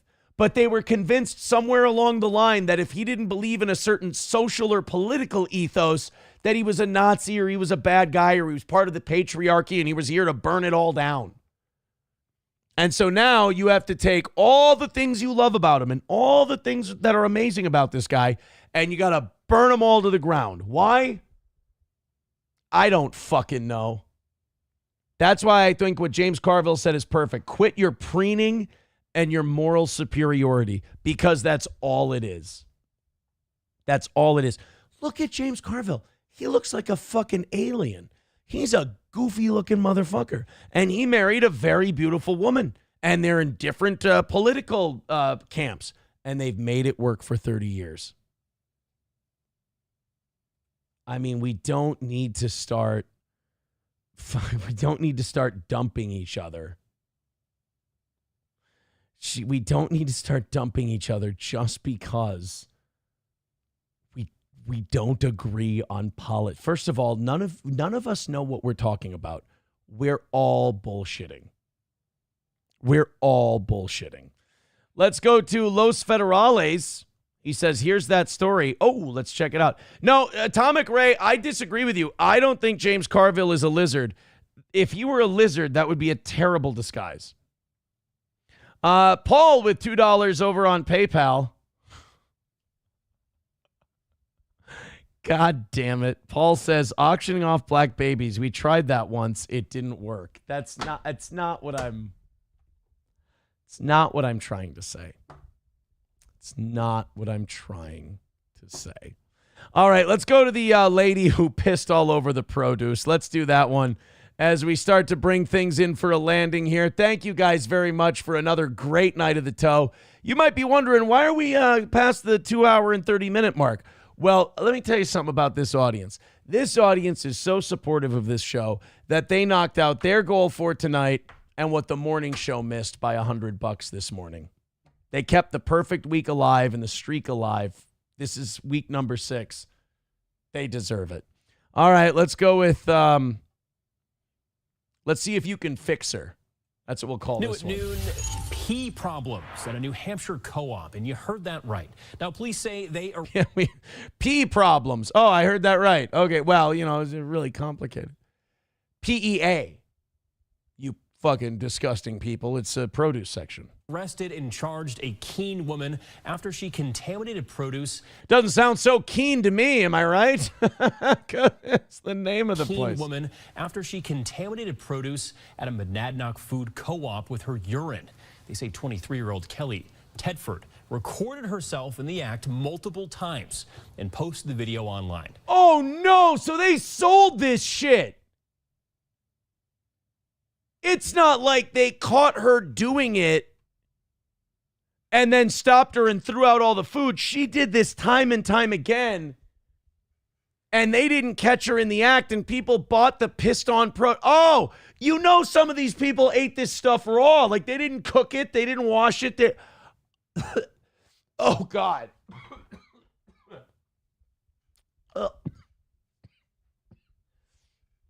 So they just, and she's probably a hippie. She's at a food co-op. So she's probably underhydrated and she has like nuclear yellow piss and she eats asparagus. Oh, no. She's got a dirty... Everybody in this small town is doing... Remember in Ace Ventura where they were all scratching their tongues and spitting and chewing gum and brushing their teeth and plunging their faces so they could puke more? Oh, no. The co-op lost $1,500 in merchandise and cleaning costs and issued a recall for contaminated items, which include organic red, white, and tricolored quinoa, organic cornmeal, organic polenta, organic coconut shreds, and raw walnuts. I never tried that, eating the polenta. They say it's good after the baby is born, that you can cook it and you can, but I don't know. It just seems like too high risk, Reach out to the store for information on refunds. What if you ate it already? You kind of got to take their word for it. I mean, I know it's this lady's fault, but you also fucked up too, right? Like, you didn't catch this woman pissing all over the produce and you let your customers buy it. They took it home. They ate it. So if they come to your store and they go, I bought $15 worth of that produce, there's no questions asked. You don't make them prove it. You give them the $15 back for their pissed on stuff. Bigot on socialist media says, how fucked in the head do you have to be to consider doing this? You got to be a long ways past keying a Tesla. That's for sure. Bappa Shab says Aaron's going to have pee problems once the Celsius kidney stone settles. Hold on. Can caffeine cause kidney stones? While caffeine itself doesn't directly cause kidney stones, excessive intake, particularly from sources other than coffee, may slightly increase the risk. while coffee consumption may actually be protective. Oh, boy. Could you name some of those other sources? However, the diuretic effect of caffeine, which increases urine output, may also help flush out small stones. See? So I'm pissing all the time because of my caffeine intake, so I'm going to be fine. You know what, though? You did make me look it up, and I always consider that a win for you. Whenever you guys make me look something up, I think that's a win, even if you end up being wrong. She was washing away the dangerous chemicals, says Klappa. Oh, yeah, for sure. For sure. Yeah, Balls Deep is right. You know her pH is off. These hippie bitches all got bad pH. It's all, they don't take care of it. Atomic Ray says, calm down. Piss is a great source of nitrogen. Those plants loved it. You should too. Mad Move says, honestly, look at what she pissed on. If you eat quinoa, you deserve to eat piss. I mean, that's not a bad take. I don't dislike that take. Quinoa. Although, all right, look, far be it from me to say anything that might be misconstrued as homosexual. But you put quinoa in with, you put a little shrimp in quinoa or a little steak in quinoa. It's not bad. I've had quinoa before. I don't hate it. They used to have these pouches. I don't know if they still have them. These packets, like quinoa and chickpeas. And you rip the top off of it. You put it in the microwave. You put it in there for like a minute. You got a nice hot packet of quinoa and chickpeas. And that was really good. I remember really enjoying that. Don't worry, guys. I'm going to leave in 10 minutes. I promise. My Lost Interest says, wifey always tells me to wash raw veggies. Maybe now I will listen to her. The sad irony, huh? Sam Show says, how did they even find out? They had her recorded. She was on video. I'm guessing they must only check the tapes once a week or so. And they got her. And then they had to go watch in horror as people walked by minutes later and started buying the things she had just pissed on. Mad Move says she is just a pioneer. If it was in a vending machine in Japan, she would be raking in the cash. Well, no, she'd just sell the soiled panties in the vending machine. Los Federales says he's selling the videos on OnlyFans. Yeah, I'm kind of with My Lost Interest. How do you do this? Because what I'm imagining is one of those big open displays with all the produce on it, that has the little sprinkler things, and you got to stand up there and hover, and you piss on the produce. I probably look fucking ridiculous right now. And you piss all over the produce. That's how I imagine. I don't know how else you would do it unless you're pissing in a bottle and then dumping it out. I don't know. Balls Deep says the Mexicans who pick your fresh veggies piss in those fields too. Wash your food. Meat draped quinoa, isn't that futile dishes? I don't know. Not sure. Piss jug is how? Yeah, you piss in something else and then you pour it. Or you just got to climb up there. I don't know. It's you know what? Whatever the amount of time spent thinking about how someone pisses on vegetables, we've crossed the Rubicon. Whatever that number is, I can just kind of feel that we've passed it. Tucker Carlson is warning Donald Trump, telling him not to bomb Iran and not to set off a war. One thing I really like about Tucker is that he's very consistent. I like that he's not one of these guys who just sucks the ass of the politician that he likes. Don't get me wrong. He likes Donald Trump, but he doesn't kowtow to him. He doesn't, he agrees with him on what he agrees with him on. And he does take him to task on what he doesn't agree with him on. And Tucker Carlson really doesn't like that bombing countries that haven't done anything to us shit, which is probably a good call. And Tucker Carlson will be one of the first guys to tell you he learned the hard way because he was for the Iraq war. And he said if he could go back, he wouldn't be for that. It was a stupid idea. He said it's worth pointing out that a strike on the Iranian nuclear sites will almost certainly result in thousands of American deaths at bases throughout the Middle East and cost the United States tens of billions of dollars, said Tucker on Twitter. The cost of future acts of terrorism on American soil may even be higher. Well, that's if the CIA allows them. He continued, those aren't guesses. Those are the Pentagon's own estimates. A bombing campaign against Iran will set off a war, and it will be America's war. Don't let the propagandists lie to you. See, I feel like Israel wants to drag us into a war with Iran. I felt that way since the second Bush administration, that Israel wants us to go in there and fight with Iran. I think Saudi Arabia wants us to fight with Iran too. I think a lot of these countries want us to do their dirty work so that they gain more power and influence in the region. And I don't think any of it is in our best interest. I don't really see how us bombing Iran helps the United States of America one bit. If we're going MAGA and America first, I don't really understand how bombing Iran and inviting a war is America first. I don't see the benefit for us. Unless we're attacked first, I don't see the point in us going to war with everybody or with anybody. Sorry. Bapa Shab says war does not benefit us whatsoever. Yeah, there's no point. Tucker's right, man. If Trump gets talked into this way, but I also don't like that. When he goes like, don't let them talk you. Tucker does that sometimes too. I suppose this is one thing that bothers me about Tucker is he'll be like, Trump, don't let them talk you into a war. Like if Trump's going to do something that Tucker doesn't like, it's not because Trump disagrees with Tucker. It's because someone made Trump do that. I don't know if I'm really on board with that. But yeah, there's no reason for us to bomb Iran. Please try to tell me the threat that Iran poses to the United States, that if we don't attack them, they're going to somehow harm us. I'm not sold on that. As far as like North Korea, like you can say, oh, well, what if Iran gets nukes? North Korea's had nukes for like 20 years now. We've made it work. They're not nuking anybody, and they're way more batshit than the Iranians are. We don't, Bigot on socialist media says, what has Iran actually done to justify going to war with them? Saudi Arabia hates them and Israel hates them.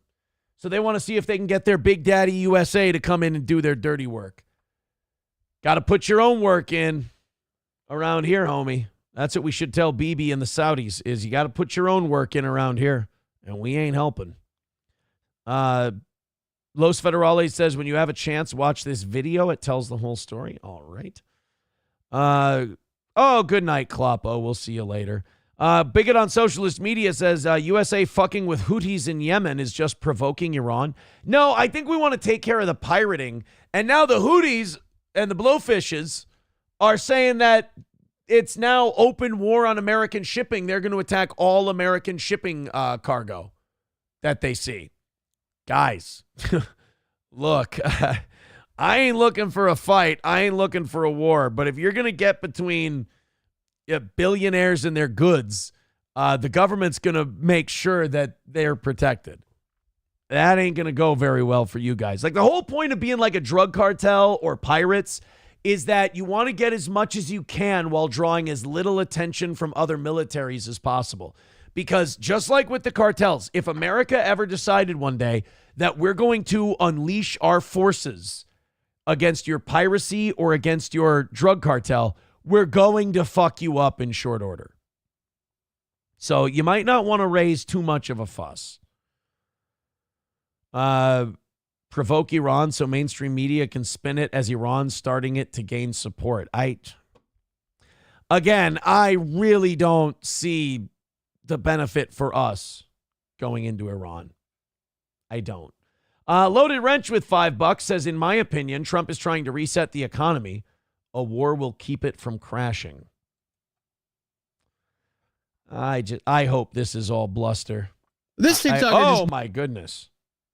Oh, this is oh my God, an 11-minute video on the chick who pissed on the veggies? Ruined her life after posting videos of herself urinating in grocery store food. This is hands down one of the most disgusting stories. Recording herself urinating on groceries inside the Monadnock Food Co-op revealed that Tedford had been engaging in this behavior since at least 2021, meaning that multiple stores in Keene and surrounding areas may have been affected. Oh, shit. So the people in this town have been eating piss food for a long time. You know what? Now that she's behind bars, they're probably going to find out that their food tastes different because there's no piss in it. Monadnock Food Co-op immediately removed all contaminated products and issued a voluntary recall for certain bulk foods purchased between February 10th and 15th. Tedford was charged with felony criminal mischief and released on her own recognizance. Why could she not just stick to like lip syncing videos? Don't think too much, just bust that. Yeah, she really went from that to peeing on grocery store items for content. And her targets were quinoa, walnuts, and organic coconut strips. So maybe this was just like a big FU to the healthy food items. We're really just getting robbed of everything currently. I thought we were going to have flying cars by now, and instead, I'm anxious if someone... Right, I don't dislike this guy, but we don't have a lot of time left tonight, and this is an 11-minute video, so... Oh. So it sounds like she did it for content. Yeah, you know what? My lost interest. Your wife is right. Wash your produce no matter what. Wash your produce and wash your balls. That's our final tidbit of information from Steel Toe tonight. Guys, thank you very much. 3 hours of an evening show tonight. Why? Because you guys gave us so much goddamn money, and now the perfect week is back on. 6 weeks. Chad Buzamok putting me in an odd situation. I would have to say I've ingested more piss because I've never ingested semen. I'm sorry. I know that you're a big fan of the guy who's got really weird gay fantasies about me because I told a narcissist no. But I'm going to go, you know what? I've swam in a lot of public pools. I'm going to go with piss. Chad, find better friends. Pizza Shit with $1.99 says, did any of Gape and Ape's veggies taste funky? You guys are bullies. Be nice. Talk to you later, guys. We got a great show coming up for you tomorrow. Johnny and I will be live. Thanks for setting all the scales right again. And you guys are $20 into tomorrow night. Thank you very much. Talk to you again soon. Have a great rest of your evening.